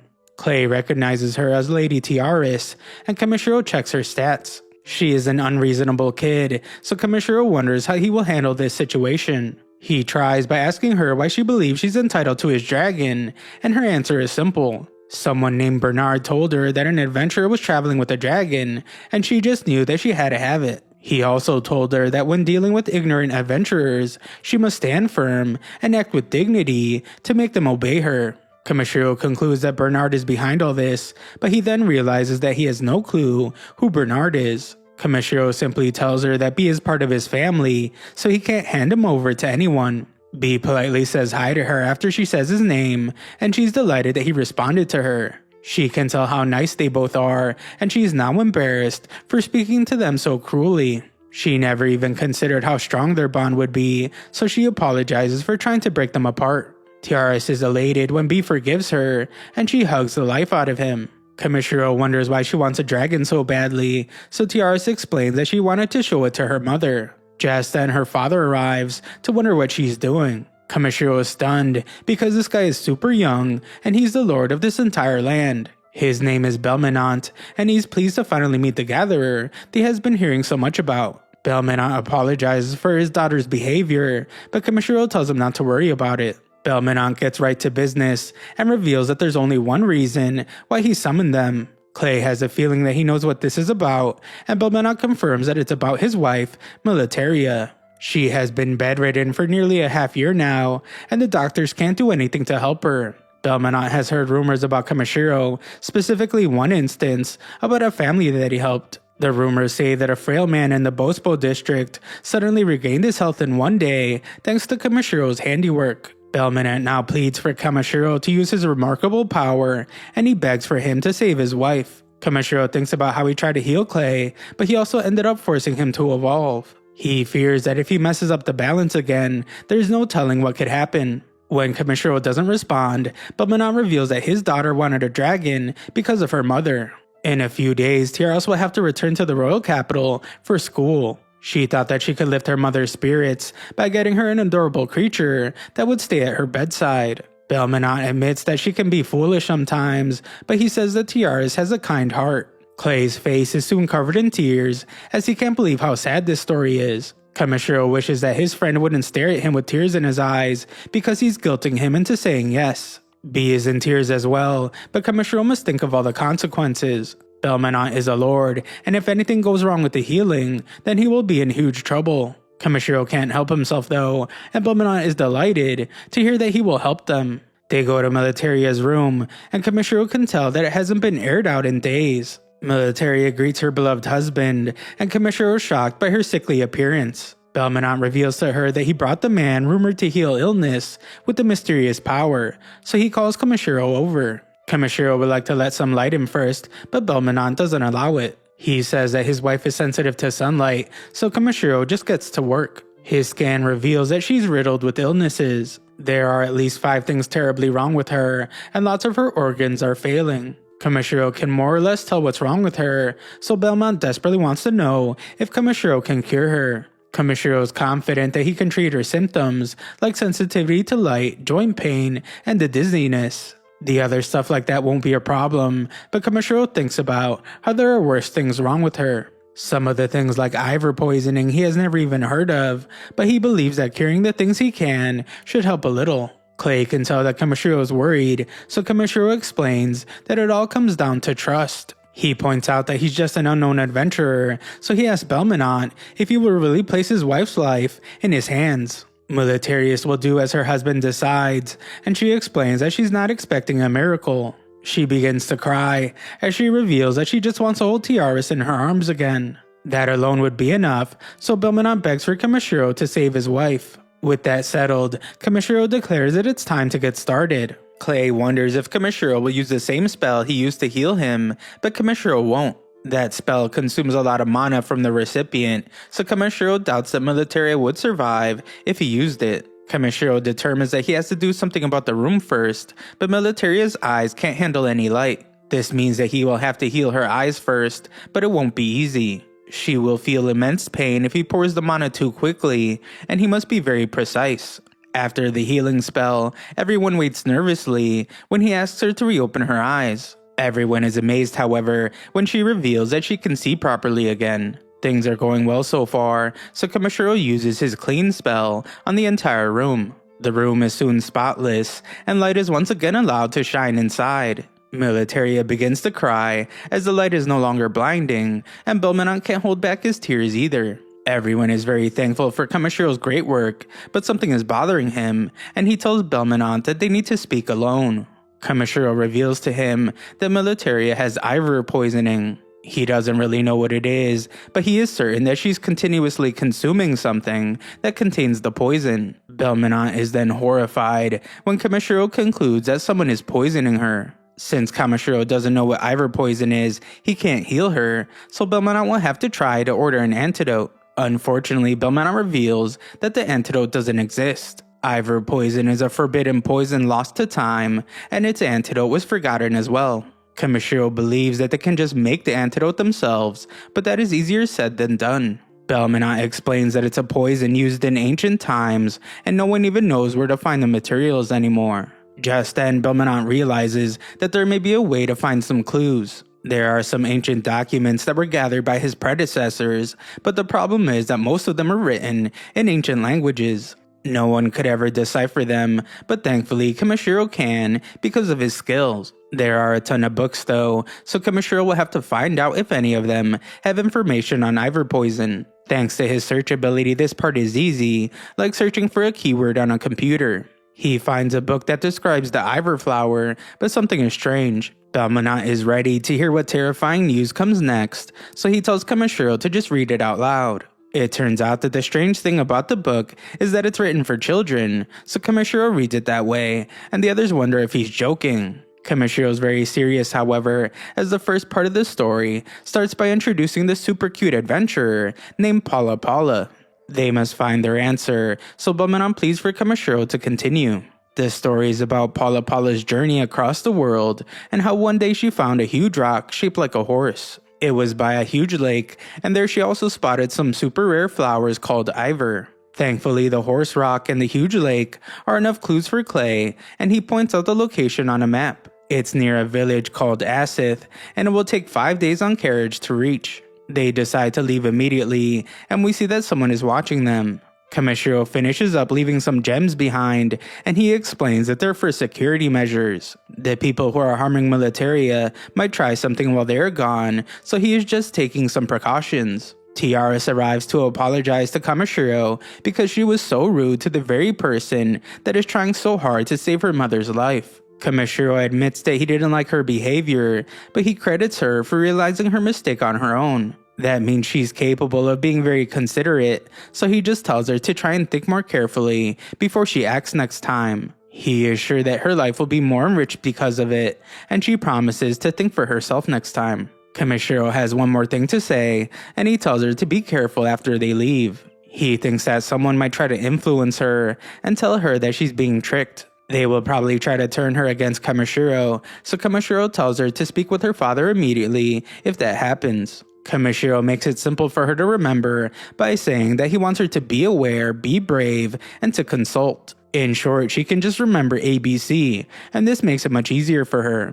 Kamishiro and Clay head out immediately, and there's no time to waste. Kamishiro activates Quicken Reduction on the entire group. Clay can't believe how light he feels, and his horse takes off at the speed of light. That's even faster than Kamishiro was expecting, and soon his horse tries to catch up with Clay's. After a few days, they arrive at the location, but Kamishiro wonders if there's really supposed to be a village here. Clay says that it was a vast farmland the last time he was here, but now this place is like a desert. It doesn't seem to have rained here in quite some time, so Kamishiro wonders if the lake has dried up as well. The lake was huge before, so Clay doubts that it could have just disappeared. They end up finding the lake, but Clay says that it used to be much prettier before. It looks almost like a swamp now, and Kamishiro is horrified when he uses his appraisal ability on the lake. It reveals that the things happening here might have been done on purpose by someone. Suddenly, a group of terrified villagers demand to know what they're doing here. Kamishiro introduces his entire group,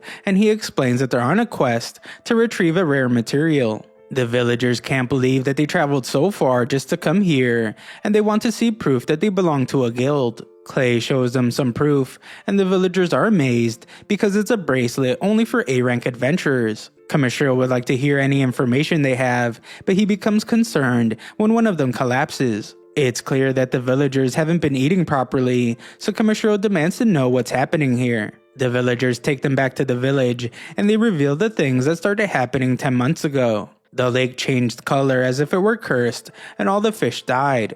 The water in their well also turned bad, and they became desperate. Luckily for them, a merchant named Mr. Ngache saved their village. He said that he would help the village in exchange for their golden glowing flowers blooming beside the lake. The characteristics of that flower fits the story of the flower god that was passed down for generations in the village. However, the location where the flower blooms is a village secret, so by giving the merchant a whole stem every month, he promised that he would exchange them for 60 barrels of water. Unfortunately, that wasn't enough water to take care of their fields, so their food has been slowly running out. It's clear that this flower of God is the Iver flower they're looking for, but Kamishiro's more concerned with something else. He explains to the villagers that this Mr. Ngache might actually be a very evil person. The villagers can't believe this because he was the one that saved them, but Kamishiro thinks it's too much of a coincidence. Mr. Ngache showed up the moment the water turned bad, and the odds of that happening by chance are very low. The biggest clue, however, is that Kamashiro's ability revealed that the lake was polluted by someone on purpose. On top of that, Mr. Ngache wanted the poisonous flower as his reward for helping, but the villagers didn't even know it was poisonous. Kamishiro has all the evidence he needs, however, so he declares that the villagers are being tricked by Mr. Ngache. The villagers can't deny everything he said, so they all lose hope, as they don't know what to do now. Kamishiro then looks around and becomes furious. Mr. Ngache deceived all these people, and he even let their children go hungry. Then he used the Iver poison to harm someone else, so Kamishiro can't forgive any of that. Kamishiro vows to crush Mr. Ngacho's little scheme himself, but Clay must point out that he's saying the guy's name wrong. Kamishiro doesn't care, and he instructs B to use his spirit magic. B takes to the sky and lets out a loud scream that brings clouds immediately. It begins to pour rain, and the villagers are so relieved that they call it a blessing from the heavens. It hasn't rained in the longest time, so the villagers are able to smile again. Kamishiro tells B that that's enough for now, and he uses clean on the entire village. This cleans everything, including all the villagers, but our hero's not done helping them. He also uses a repair spell, and this fixes all their houses. The village is looking brand new, but Kamishiro has one more thing for them. He brings out his huge pot and announces that it's time for a giant cookout. Kamishiro serves them as much as they want, and they all marvel at how delicious this stew is. The villagers can't thank Kamishiro enough, but they feel bad because they have nothing to offer in return. Kamishiro humbly tells them that they don't need to worry about that because he just wants to search for and harvest the Iver flower. Kamishiro explains that he needs it to make an antidote, so the old man agrees to take him to the area. Just then, a bunch of kids want the giant Kamishiro to put them on his shoulders so they can see what heaven looks like that high up in the sky. The old man explains to the kids that they have to repay Kamishiro first, but Clay points out that he just wants to find the flowers. As Kamishiro plays with the kids, the old villager explains that he doesn't believe that showing them the location of the flowers is a good enough reward. Clay retorts, however, that this flower is obviously precious to their village, and them trusting our heroes with it is a very big deal. That's more than enough repayment, so the old villager finally agrees with them. The kids then show Kamishiro their secret base, and it turns out to be a barn. There they keep the light-as fruit that they stored from last year's harvest. Unfortunately, the kids explain that the light-as fruit is too salty to eat. The nectar from the light-as flowers tastes sweet, but the fruit just tastes like trash, so they are thrown out. Kamishiro uses his appraisal on it, however, and he becomes curious. The kids are shocked when he tastes it, and Kamishiro's mind is filled with all the amazing dishes that he can make from this. The recipes are endless, and Kamishiro realizes that it can be used like soy sauce. Back at the castle, Tiaris rushes to her mother as an alarm sounds. This alarm is from the barrier that was set by Kamishiro. He made it so that the alarm would be triggered whenever someone with ill intent approached Militaria.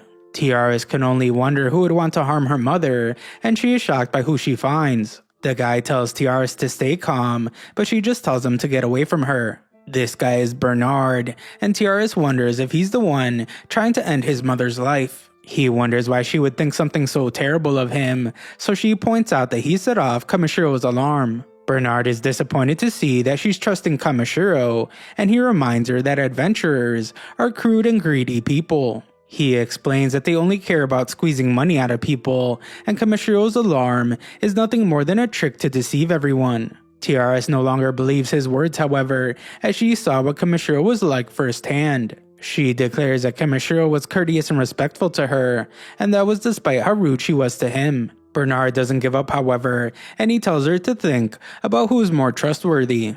Kamishiro, a strange adventurer they just met, or him, the man that has served her family for years with absolute loyalty. Bernard thinks that the answer should be obvious, and Tiaris begins to question herself. Luckily, her father arrives, and she tells him that she wants ABC like Kamishiro taught her.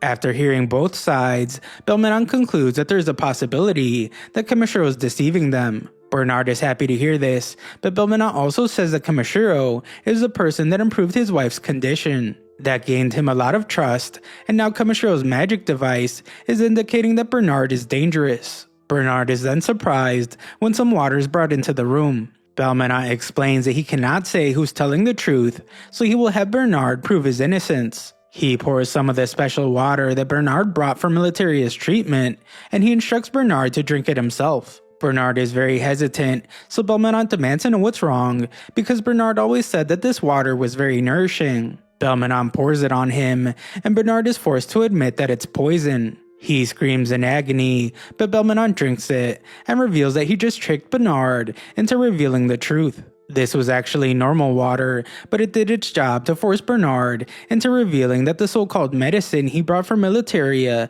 was actually poison. Bernard's water has been sealed away, and Belmonon has his guards take Bernard to prison. Afterwards, a butler reveals that he found a letter in Bernard's belongings, and Belmonon is horrified by what he reads. Back at the village, a strange man appears in search of the village chief. The villager on guard wonders who this guy is, because it's the middle of the night, and he's shocked when he finds out who he is. Back at the castle, Belmonon explains that the letter is written in a cipher, and whoever wrote it is more sophisticated than just some petty thug. This makes it clear that Bernard wasn't working alone, and this entire situation is tied to a much larger organization. Back at the village, we see that the mysterious man is Mr. Ngache, and he has come to collect this month's Ivor flowers. The guard explains that the village chief is out showing some adventurers around, and Mr. Ngache is surprised to hear this. The guard also reveals that they just learned that the Ivor flower was poisonous, so they can't keep handing it over. Things take a dark turn as Mr. Ngache reveals that he has brought some of his men. He explains that there has been a change of plans, and he will have to end everything right here and now. Elsewhere, the village chief takes Kamishiro to the Ivor flower's location. The glowing flowers are everywhere, and our heroes are amazed by the fantastical sight. Kamishiro immediately uses his scan ability on the Ivor flowers and is amazed to see that they are S-rank items. The description also mentions something about a sacred beast, so the chief explains what it means. Long ago, the sacred beast called Valpnir saved their ancestors from the lake demon that once ruled their land. These miraculous flowers are said to have sprouted from the tears of that sacred beast. Kamishiro wonders if it's really okay for him to take something so special, but the chief doesn't mind. Kamishiro has done so much to save their village, so the chief tells him to take as much as he wants. Kamishiro takes just one plant and determines that all that's left to do is return to Belkame. There he will be able to make the antidote, but what he's most excited about is experimenting with the light-as fruit. Just then, the village guard urgently rushes to tell the chief that something terrible has happened to the village. They all rush back, but Kamishiro is horrified to see that the village has been set on fire. It's a terrible sight, so Kamishiro tells B to help him put out the flames. He leaves Clay in charge of rescuing the villagers, and they get to work. The process takes a really long time, but eventually everyone is safe. The guard is glad that no one is hurt, but Kamishiro points out that the entire village was burned down. The guard explains that Mr. Ngache showed up, demanding more flowers. The villagers know that they are poisonous now, so they refuse to hand them over. Kamishiro becomes furious when he learns that Mr. Ngache was the one that set the village on fire, but another terrible thing has happened. The boy named Gonza has gone missing, and Kamishiro remembers that this was a kid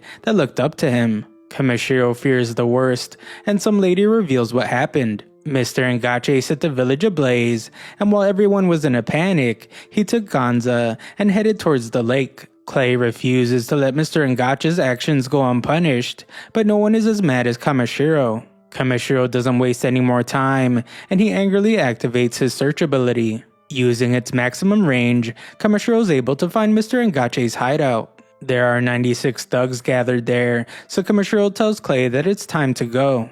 The chief warns that it will be too dangerous for just the two of them, but Kamishiro tells him not to worry. He says that he has a crazy powerful rank A adventurer with him, and Kamishiro vows to bring Gonza back safely. They rush to the hideout, and B scouts the inside of the building. B explains that they're partying inside, and Kamishiro begins to think of a plan. Clay, on the other hand, immediately transforms because he can't believe that the thugs are celebrating after burning down an innocent village. His blood is absolutely boiling, but Kamishiro reminds him that they need to stay calm. If they rush in carelessly, then they will only be putting Gonza in more danger. Kamishiro is surprised when his terrifying friend apologizes like a puppy, but Clay can hardly contain his anger. He declares that he must vent his fury somehow because the power building inside of him is ready to explode. Kamishiro determines that they will have to move without being seen, so he tries to think of the perfect ability to use. His camouflage ability won't work because it can still be heard, and his disappear skill isn't right either. Just then, Kamishiro comes up with an idea. At the front entrance, we see that something breaks a twig, but the guards don't see anything. Inside, a guard is knocked unconscious, and we see that it's our heroes. Kamishiro used the Fosh concealment spell on them, which keeps them from being noticed at all. They check the entire building, but Kamishiro is disappointed because they still haven't found Gonza. Clay is done playing around, so he suggests that they force the one who kidnapped Gonza to tell them where he is.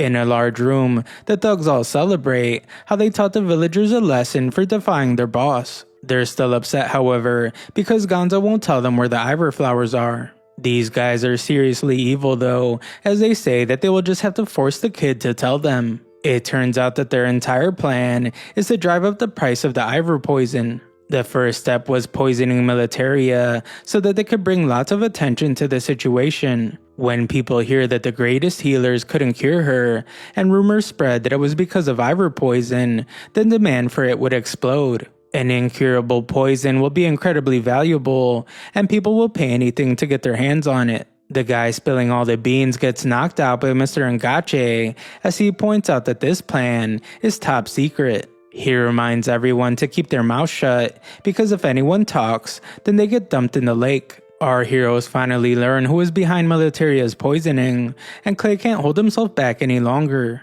He's ready to do some major damage, so Kamishiro finally tells him to go crazy. His only request is for Clay not to end any lives, and Clay goes to work. He barges into the room and tells all the terrified thugs to prepare themselves. They aren't nearly prepared for what's about to happen to them, and Clay starts tossing them around like rag dolls. Mr. Ngache is scared for his life, so he tells one of his men to bring something out. The thug points out that they still aren't able to control this thing yet, but Ngache just orders him to bring it out anyway. Mr. Ngache can't believe that everything's falling apart just before he completed his plan, and one of his thugs has a suggestion. He thinks that they should move the kid, and he asks Ngache where he is. Ngache reveals that Gonza's in the other building, and we see that the thug he's talking to is actually Kamishiro. Mr. Ngache becomes suspicious after not recognizing the voice, but Kamashiro's already gone. The other building has a guard at the door, so B signals to Kamishiro that he can handle this. Kamishiro can't wait to see what kind of clever trick B will use to get past the guard, but he is shocked when B just launches himself at the thug. This does the job, however, and they find Gonza. Kamishiro frees him from the cell, and he says that it's time to go home. Unfortunately, pure chaos has ensued outside as all the thugs run from some terrifying monster. Kamishiro wonders if Clay transformed into something else, but a thug reveals that it's actually the lake demon. Kamishiro can't believe it, but he's at least glad that he doesn't have to worry about Clay when he's in his Demon King mode. Clay can more than hold his own in that form, but Kamishiro determines that he still might need some backup. Kamishiro thinks about hiding Gonza somewhere, but it's clear that he doesn't want to be left alone after being kidnapped. Instead, Kamishiro tells Gonza to just hold on tight because they're going to be charging right into danger. They rush to find Clay, but Clay isn't afraid at all. It's quite the opposite, as he commends the beast for standing before him instead of cowering in fear like everyone else. The beast reveals itself, and Kamishiro is caught off guard because this thing looks like a weird sea plant. A scan reveals that it's a dark anemone, and it's a rank B monster. Ngache begs for his life nearby, but Kamishiro points out that this fool brought this on himself. Ngache was the one that released the beast, but Kamishiro can't help but rescue him from being attacked. The fool is still knocked unconscious though, so Kamishiro tells him that he will pay for his crimes later. Clay is deep into battle with the beast, and he explains that the monster's tentacles keep growing back after he cuts them. Kamishiro says that it won't be a problem, and he decides that he will just have to take them all out at once. He activates his ice breath ability to do this, and he freezes all the monster's tentacles. The beast isn't ready to give up, however, so Kamishiro determines that they will have to crush its brain if they want to defeat it. He instructs Clay to aim right between its eyes, and Clay tells Kamishiro to leave everything to him. Kamishiro is then shocked when Clay uses his most powerful punch to strike the beast right in the center of its face. It's an incredible attack, but this just infuriates the monster. Its tentacles become even sharper, and they all target Kamishiro.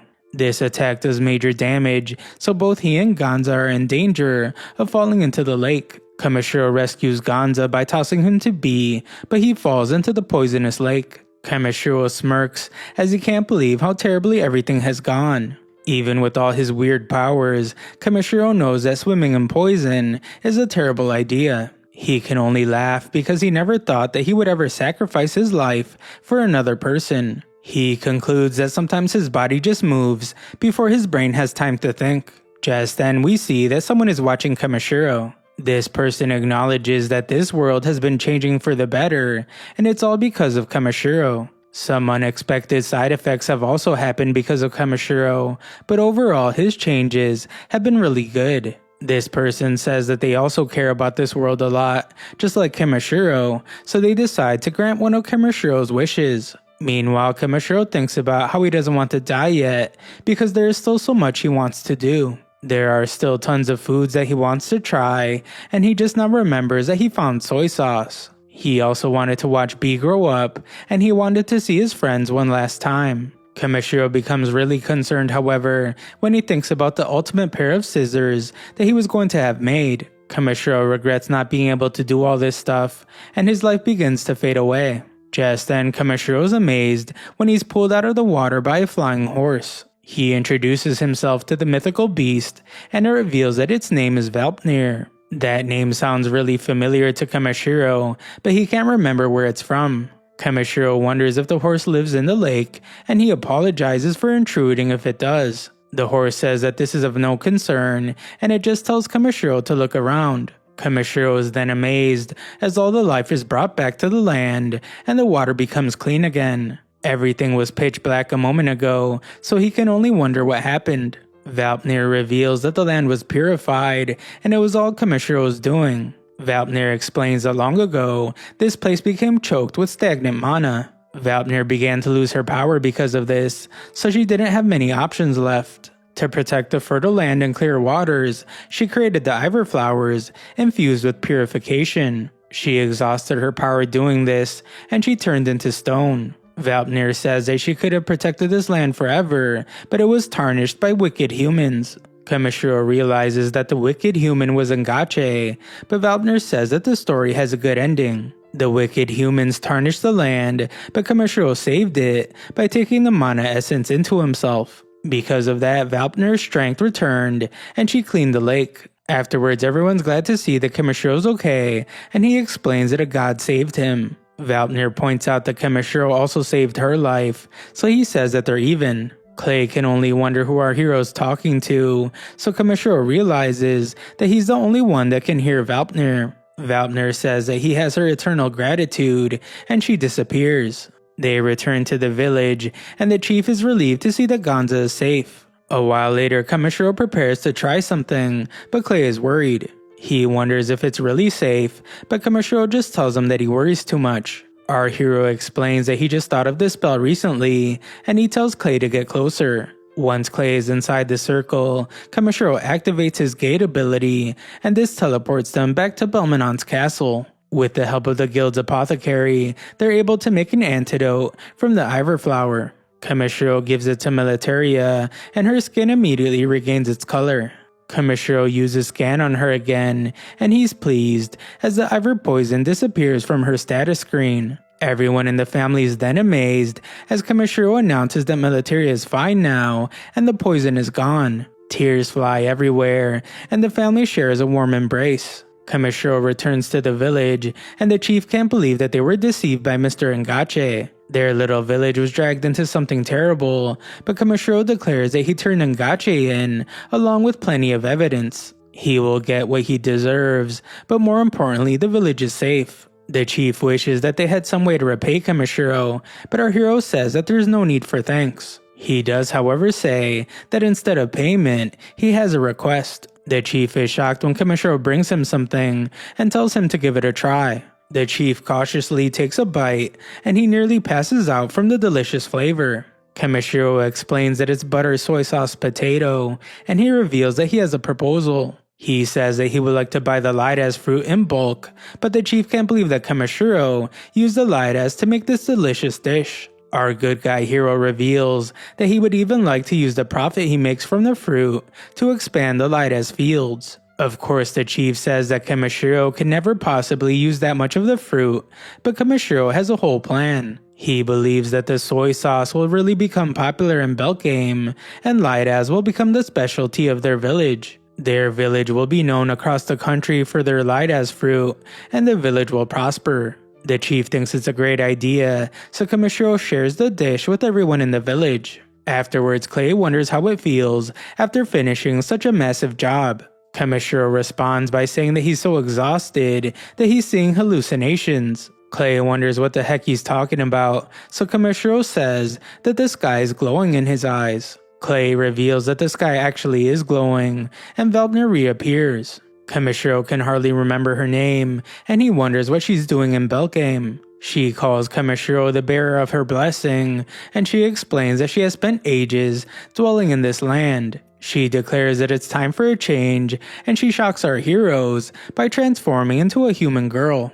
Valpnir reveals that she has decided to accompany our hero, but he can't believe it. She says that her blessing has restored this land, so it's time for her to see other places. Clay is having a hard time believing this more than anybody, because this girl is the sacred beast of the land. She could be doing anything, so Clay wonders why she's choosing to follow Kamishiro of all people. Her answer is simple, as she declares that life with Kamishiro just looks entertaining. Kamishiro admits that he has always wanted a horse, so Valpnir says that she is the best horse ever. She has wings that she can use to fly, and she declares that Kamishiro can ride on her back whenever he wants. Valpnir is eager to hear where they will be going, but Kamishiro is still in disbelief. Recruiting a god as a party member seems really overpowered, and he wonders if that's even allowed. Valpnir only wants to talk about their adventure, but her overwhelming energy makes Kamishiro realize that she might become a real pain. A while later, Kamishiro goes to see the blacksmith and asks him to make his new harvesting scissors. Grussis reveals that thanks to the Ildrite Kamishiro brought him, the sword he forged won first prize. Grussis is very grateful, so he promises to craft Kamishiro a pair of scissors so perfect that nothing else will be able to compare. Kamishiro's new companion, who goes by Puny now, is glad to hear that Kamishiro is getting his new scissors. She offers to crack a whip to make Grussis work faster, but Kamishiro's okay with him working on his own time. Puny's ready to eat some buttered potatoes, but Kamishiro points out that she just ate a bunch of those. Puny doesn't care because she can keep eating, but poor Bee is too full to eat anymore. Just then Grit arrives, and he explains that there will be a festival in town soon. It's an officially sanctioned gathering, and the guild hosts it every year. The most important part, however, is the annual material gathering competition, where adventurers compete for bragging rights. The guild was hoping that Kamishiro would compete, but our hero says that gathering materials for his clients is more than enough for him. Grit reveals that this request comes from someone important, and that person is Belmonant. Belmonant sponsors the competition, and he specifically asked for Kamishiro to participate. Kamishiro considers Belmonant to be a friend now, so he agrees to compete for his sake. A few days later, a huge crowd has gathered, and Rodel announces what this year's challenge will be. The request comes straight from Belmonant, and it will be a gift for his wife after she fully recovers. The mission for the adventurers is to collect the Rainbow Sheep's 7-color wool. Rank doesn't matter, and anyone can get the item if they're lucky enough to find it. If they have never seen it, then they will have to look it up themselves, and they're not allowed to ask other people. Networking with others is part of being an adventurer, but this is a pure test of individual gathering skill. If they need a ride, then they will have to get a rental horse and hop on a shared carriage. Puny's really disappointed to hear this because it means that Kamishiro won't be able to fly on her back. Roto's final rule is that the adventurers can't get help from their party. They must do everything alone, but this also means that they will get all the glory if they win. Everyone cheers as they're ready to go, but Kamishiro doesn't even know what a rainbow sheep is. Clay wonders what Kamishiro is planning to do because he knows that our hero can travel long distances in a short amount of time with his gate spell. Kamishiro decides not to use any kind of weird magic because he wants to avoid any complaints from the other competitors. Like always, he doesn't want to stand out too much, so he will have to rely on his gathering skills. Bee doesn't want to leave Kamishiro's side, but the little dragon will have to stay behind with the rest of the party. The competition begins, but Bee is still struggling with having to part ways. Luckily, Puny is able to settle him down, and Bee falls asleep in her warm embrace. The guys wonder how she did it, so Puny reveals that she just lent Bee a bit of her magic. Between the tears and the sudden rush of mana, Bee seems to have tired himself out. Kamishiro apologizes for putting Bee through this, but he doesn't have a choice. Puny promises to protect Bee with her life, so Kamishiro rushes off to find the mysterious item. Kamishiro goes straight to the library and uses his Buska spell to find everything he can on the rainbow sheep. He learns that they live on a sacred mountain, so he goes straight there. The sheep are at the summit of the mountain, but Kamishiro can't help but notice how brutal the environment seems to be up there. It's been a really long time since Kamishiro has traveled alone, and he feels way more uneasy than he expected. He is sure that Bee probably feels even worse, so Kamishiro just hopes that his little dragon isn't stress eating. Imagining a chubby round Bee, however, does seem pretty funny to our hero.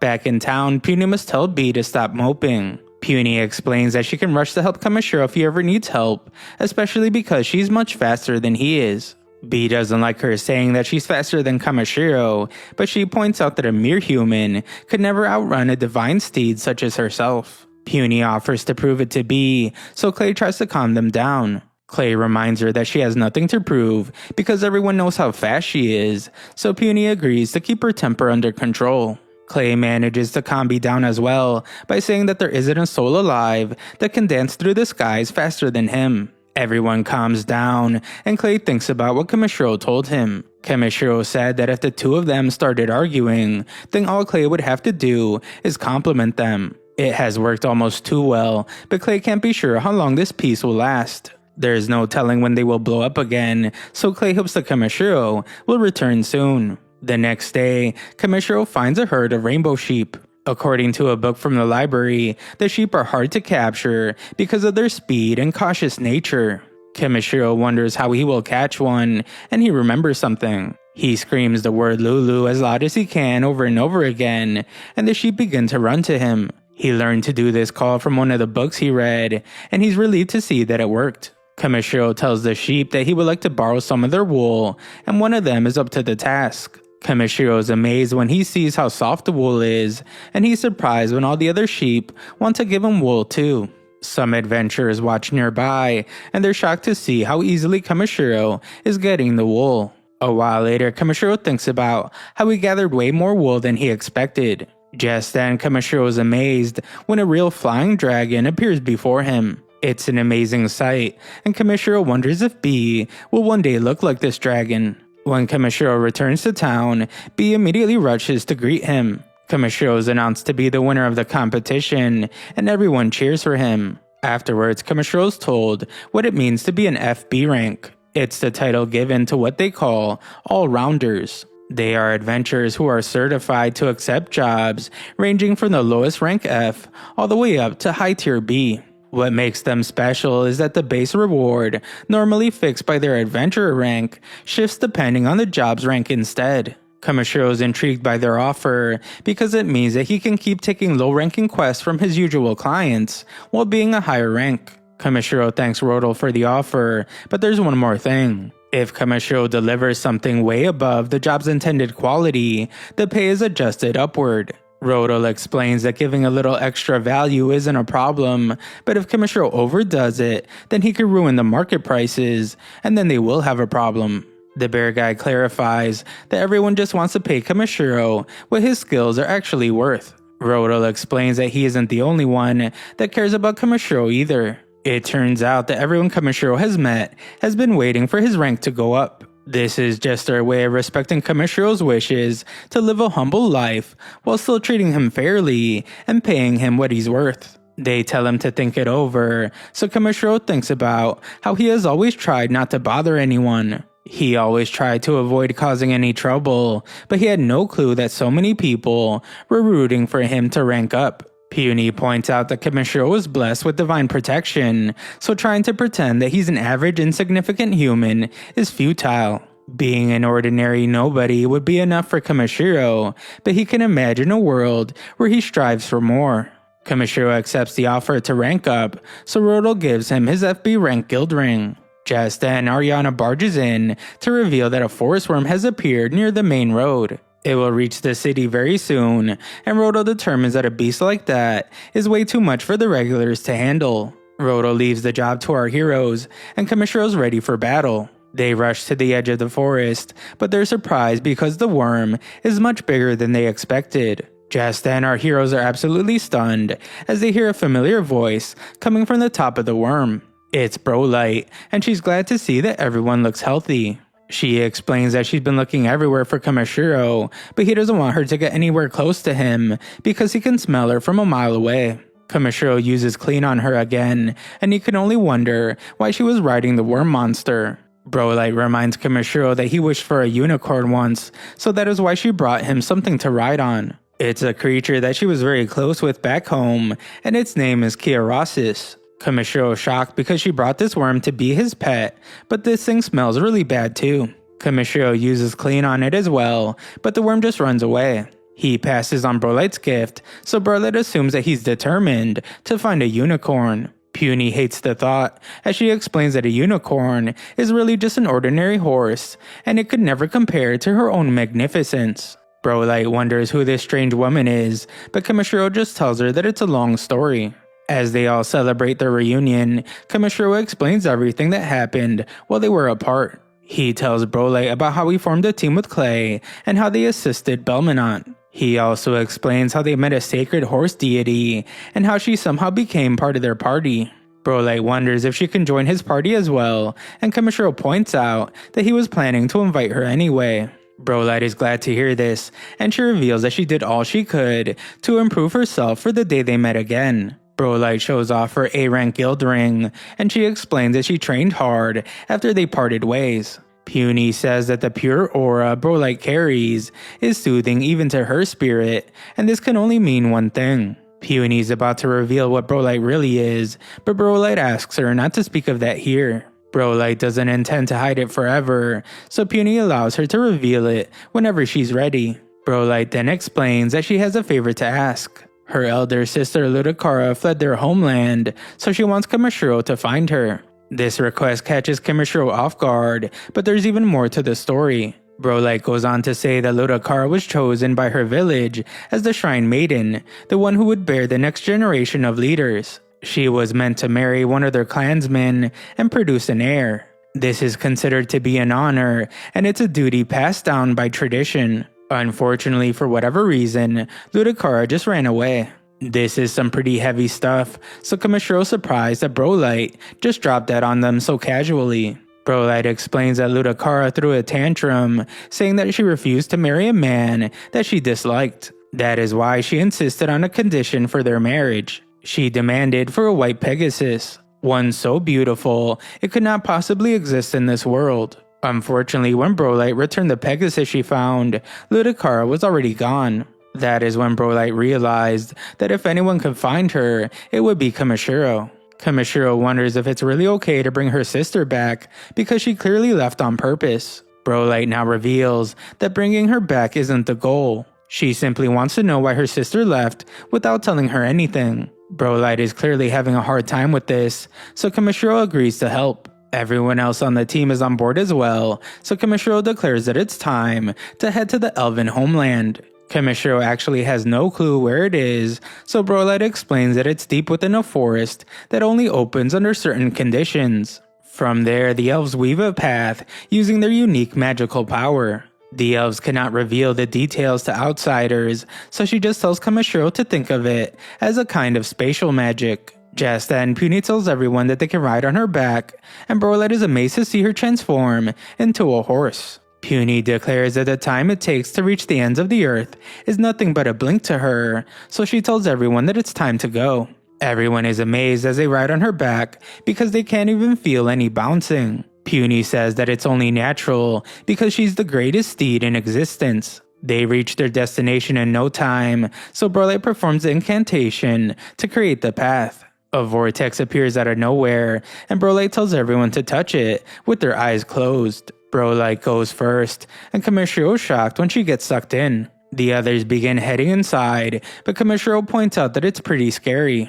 Just then, Puny tells Kamishiro to keep his eye on Brolight, and she warns him not to be fooled by her brightness. She declares that even the brightest light will cast a shadow, but Kamishiro has no clue what she means. Puny only has some advice, as she tells Kamishiro to cloak himself in a light strong enough to overcome the darkness. This isn't something that everyone can do, but Puny says that it should be simple for Kamishiro. Puny enters the vortex, and Kamishiro follows soon after. On the other side, Kamishiro is amazed by how beautiful the Elven homeland is. The others appear, and they explain that Kamishiro took so long that they started to worry about him. Kamishiro notices that they all look beat up, so he can only wonder what they got up to while he was gone. Kamishiro prepares to use clean on all of them, but there's no time. Clay tells everyone to get ready, and they must dodge a barrage of arrows that fly their way.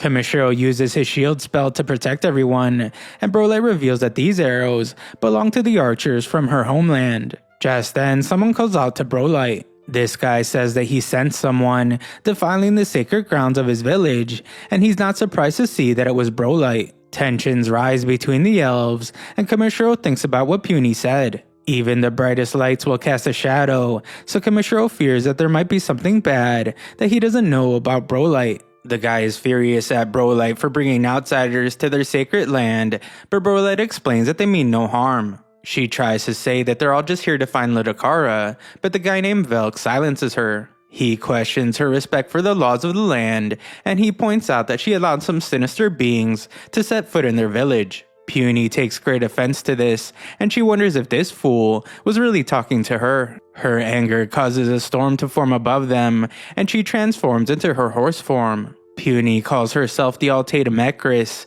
but Velk says that her being a god is impossible. Puny formally introduces herself, and she announces that anyone who mocks her will face judgment. This judgment comes in the form of a bolt of lightning, and the elves are electrocuted. Velk apologizes for committing grave disrespect because he didn't realize that Puny was a sacred god. Velk begs for forgiveness, but Puny's just disappointed that the elves have fallen so low that they can't even recognize her power.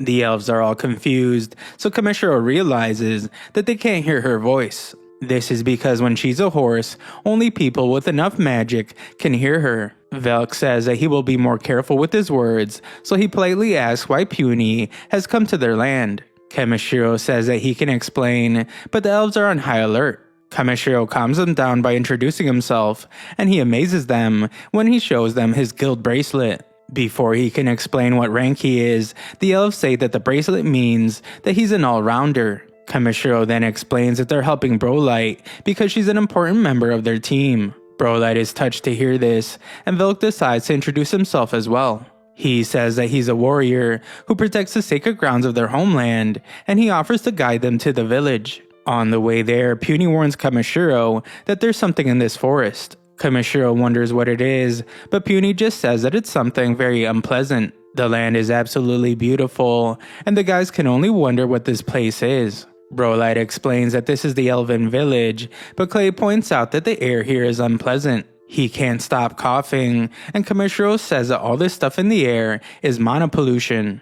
Velk stops them from approaching the great tree, and he explains that they must purify themselves at the spring. Kamishiro says that he would like to make an offering first, and this catches Velk off guard. Kamishiro gets ready, and he thinks about how there are a lot of people here, so he will have to put a bit more power into this spell. This turns out to be his clean spell, and he uses it on everyone there. Kamishiro is even shocked by the spell for some reason, but it does its job by cleaning everyone. It doesn't just clean them though, it even thins out the mana impurities that they had in their bodies. Clay's lungs even feel lighter now, and Puny says that Kamishiro's talent is to be expected because he was blessed by the gods.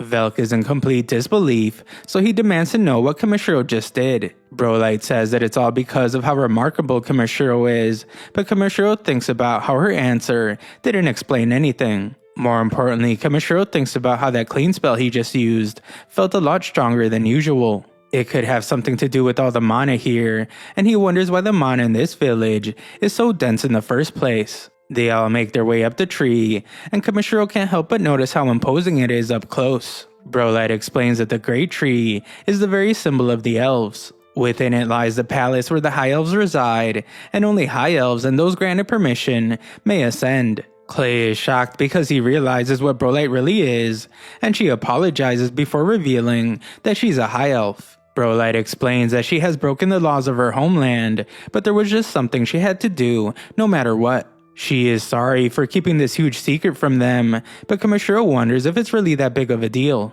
Brolight explains that high elves are forbidden from leaving the village for the outside world, and the rules are very strict. Clay continues by saying that the high elves lead all elf kind, and they hold their bloodline and laws above all else. Kamishiro wonders if leaving means that someone else will lose their lives, but Brolight says that the laws aren't that bad.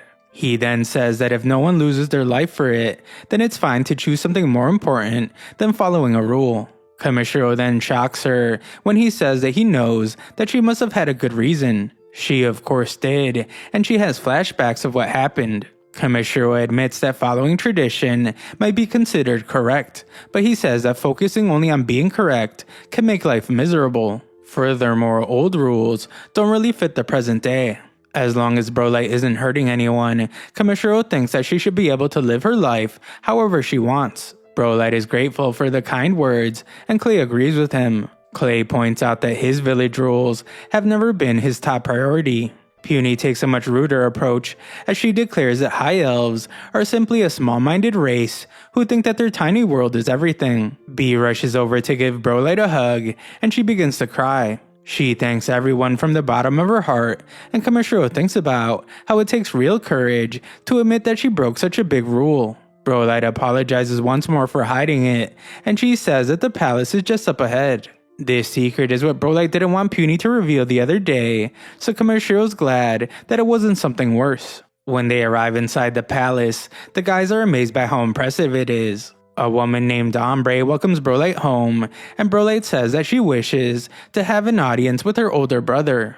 Her big brother eventually arrives, but Kamishiro points out that he looks more like a younger brother. Brolight rushes to embrace her big bro, but the guy just avoids her. Brolight wonders why he always dodges her, so he explains that if her foolish strength crushed him, then he probably wouldn't survive. His name is Orkesto Arjun Seal, and he asks to be introduced to Brolight's companions. Brolight gives them all a formal introduction, but the guy's name is really hard for Kamishiro to pronounce. The guy says that they don't have to be formal though, so he can call him whatever he wants. Kamishiro decides to call him Mr. R, and the guy laughs because no one has ever addressed him that way before. Arjun was told that Puny is the divine Autumn Ecris, and he welcomes her great presence while kneeling down to her.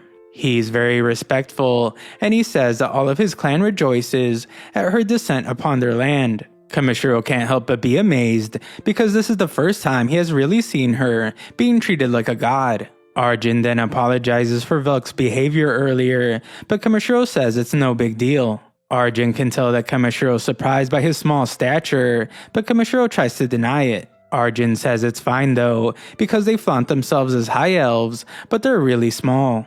He says that this small pitiful frame is their reality, but Brolight hates when he talks like that. Arjun explains that whether they deny it or not, their clan carries a cursed bloodline, and that will not change. Kamishiro's in disbelief after hearing about this curse, and Brolight says that she wants to save the village from it. This is because she refuses to accept a future where their race just vanishes. Arjun tells everyone that they can relax here, but Kamishiro wants to know why the mana particles in this village are so incredibly dense. Arjun is actually surprised that Kamishiro was able to sense that, and he explains that the concentration has been rising for about half a year now. Kamishiro can't hide how intrigued he is by this, so Arjun wonders what's on his mind. Kamishiro reveals that there is something he would like to try, so Arjun gives him permission. Outside, Kamishiro begins doing something, and Arjun is amazed to see that he can create a mana stone. The guards all worry that this is too dangerous for Arjun to be around,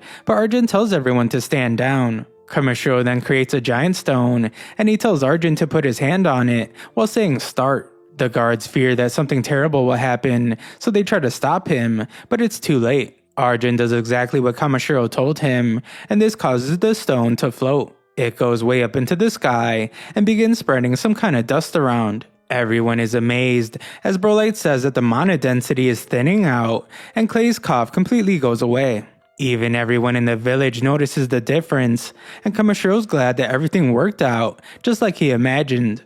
Brolight nods her head at her brother, and this confirms to him that Kamishiro's the one with different blood. This causes everyone to kneel down to our hero, but he has no clue what they're talking about.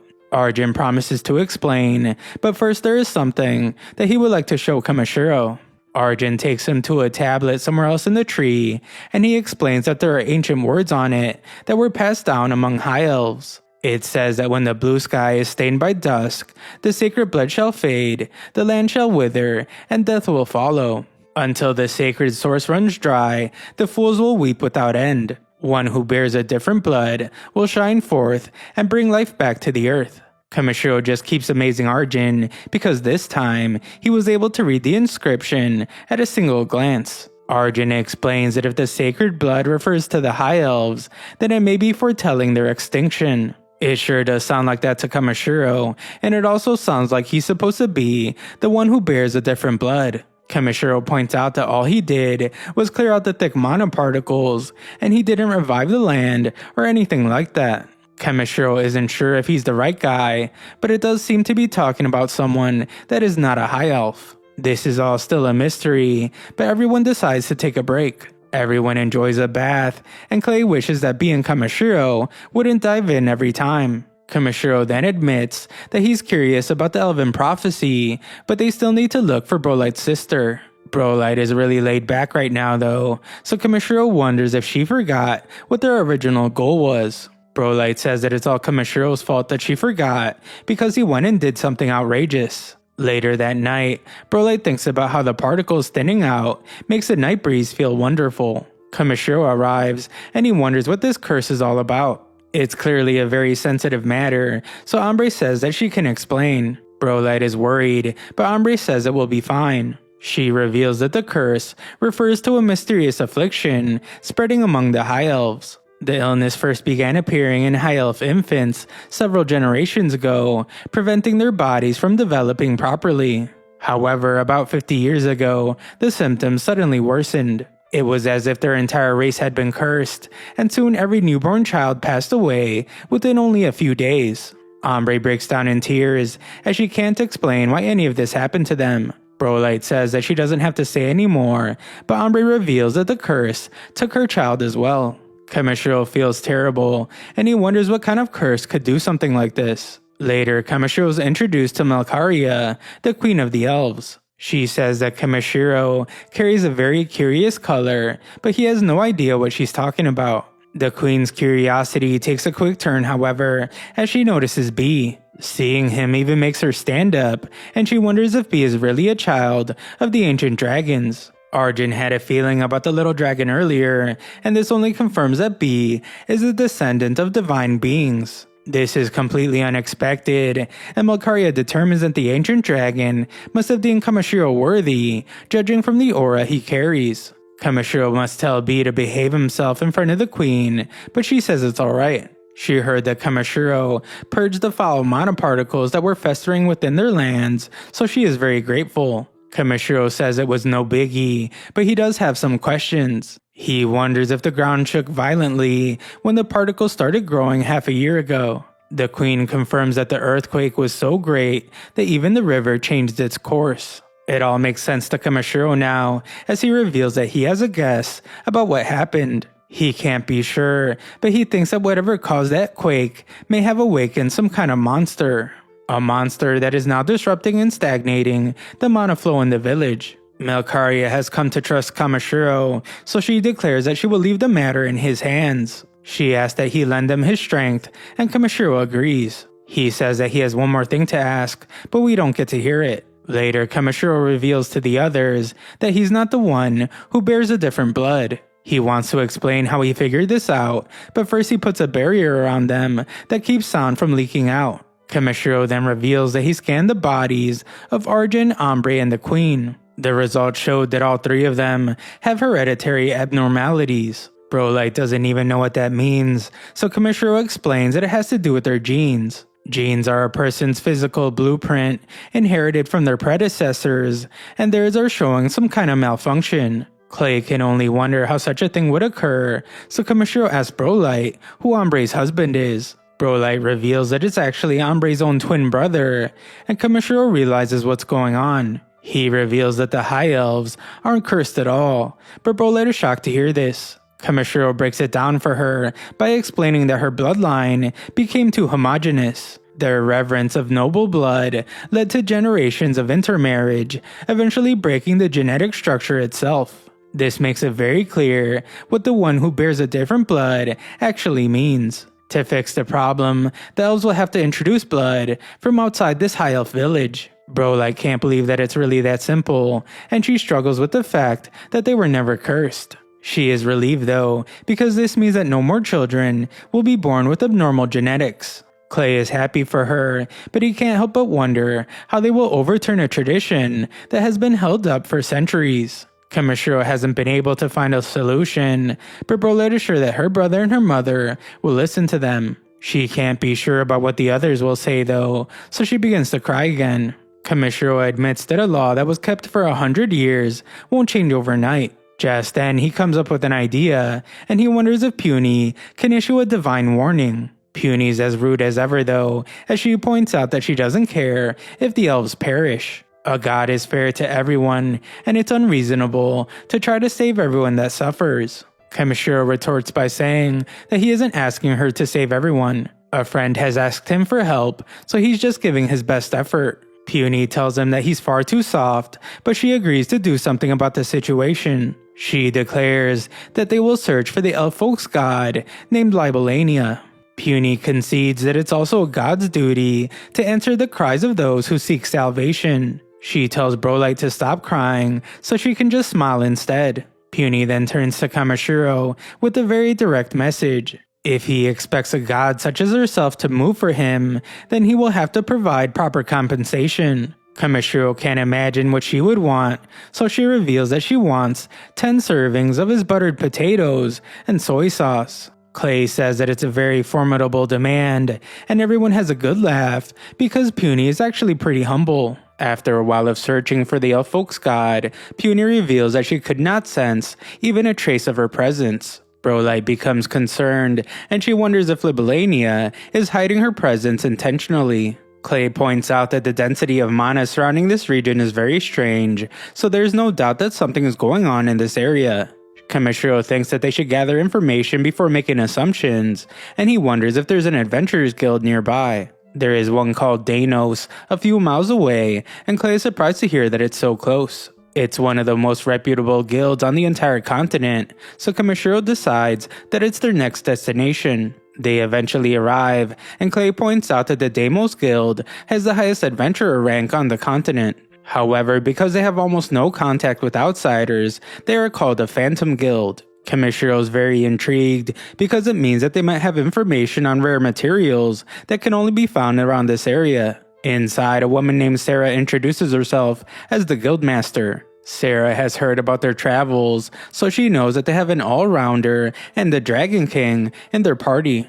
More importantly, she reveals that she has been worried about Brolight. Brolight tries to say that she's fine now, but Sarah can tell that she's been crying. The girls keep yapping away, so Kamishiro decides to distance himself. Meanwhile, Clay is busy checking the job board. He thought there might be some investigation requests if anything unusual happened, but he doesn't see anything. Kamishiro notices that most of the jobs are material gathering quests, and one is even looking for some cat ear fungus. Sarah says that cat ear fungus tastes really good, and it's a type of glowing mushroom that grows deep inside Kaido Hollow. However, lately, the mana particles around that area have gotten so dense that no one can go collect them anymore. This is exactly what the guys were looking for, so Clay says that it's worth checking. Brolight says that she's been to Kaido Hollow many times, so she can guide them to the deepest area. Kamishiro declares that they will go there because they might find clues about Libellania. That night, Kamishiro finishes making something, and B wonders what it is. He explains that the elves' guardian deity has vanished, and they don't know what they will run into. Things could get very dangerous, so he has prepared something just in case. The next morning, Sarah thanks them for accepting the job because the cat ear fungus requests were really starting to pile up. Kamishiro confidently tells her to leave the job to them because they will bring back the best quality ones that they can find. Sarah is glad, but she can't help but wonder if they're okay going without much equipment. It takes several days on foot to reach Kaido, but our heroes are confident. We see that the reason behind their confidence is that they have a flying horse to ride on. Brolight explains that they will eventually reach a huge lake, and Kaido Hollow will be to the east of it. Kamishiro is amazed when they reach the beautiful lake, but Puny points out that the mana particles are growing denser. Kamishiro is surprised by this because they haven't even reached Kaido Hollow yet. It can't be helped though, so he tells Clay and Brolight to take the stuff that he made the night before. Kamishiro begins to explain what it is, but Puny interrupts him as she sees the entrance. Brolight confirms that it's the entrance to Kaido Hollow, but something is wrong. The place feels way different, and there are monster corpses everywhere. Clay notices that one is a Dull Bear, which is a heavyweight class monster. Brolight can't wait anymore, so she rushes off to find out what's going on inside. Kamishiro tries to stop her, but Puny tells him to be careful because strong mana particles are swirling here. Just then, Brolight screams in agony as she begins to suffocate. Clay tries to go help her, but he only ends up choking as well. Kamishiro determines that the mana particles must be causing this, so he knows what to do. He activates his clean ability, and this cleans away all the corpses. Luckily, it cleans the particles as well, so everyone can breathe again. Puny points out that they can't rest though, because the mana particles will build up again soon. Kamishiro urgently tells the others to activate the magic tools he gave them, so they do. They are both amazed as something covers them, and Kamishiro explains that it's a magic tool that works like protective gear. It keeps out strong mana particles, so Kamishiro's glad that he made it. Clay determines that the corpses they saw earlier were eliminated by the mana leaking out of the hollow. Kamishiro thinks about how he has resistance, so he's fine for now, but if the mana is strong, B and Puny might be in danger. He tells Puny to wait before moving on so that he can make another magic tool for her. She confidently declares that there will be no need, and she shocks everyone by transforming back to her human form. It's not a normal transformation, as she is much smaller than before. In this form, Puny can fit within the tool's protective range, so she won't need one for herself. She firmly plants herself on Clay's shoulder and tells the others that they can proceed. Inside, Brolette explains that this hollow has a very complex structure, so everyone needs to stay close so they don't get lost. After some exploring, Brolette realizes that this place looks a lot different from before. She can only wonder what's happening, and they soon run into a strange creature. It's pretty odd for a monster to be able to move around easily in mana this dense, and Brolette says that she's never seen anything like it. The thing tries to attack her, so Clay warns her to stay back because there's no telling what it can do. Anything that can survive in this environment is probably pretty tough, and there's no doubt that it's dangerous. Just then, things get even worse as several more of these monsters surround our heroes. The creatures begin to attack, so Kamishiro has no choice but to launch one of them back into its group. The others must defend themselves as well, and B wipes out a whole group of them with his fire. Clay is concerned though, because there are too many of these creatures, and this fight will never end. Kamishiro really wants to wipe out all the monsters in one go, but there is something stopping him. He asks Brolite if there's an open space nearby, and she reveals that there's one up ahead.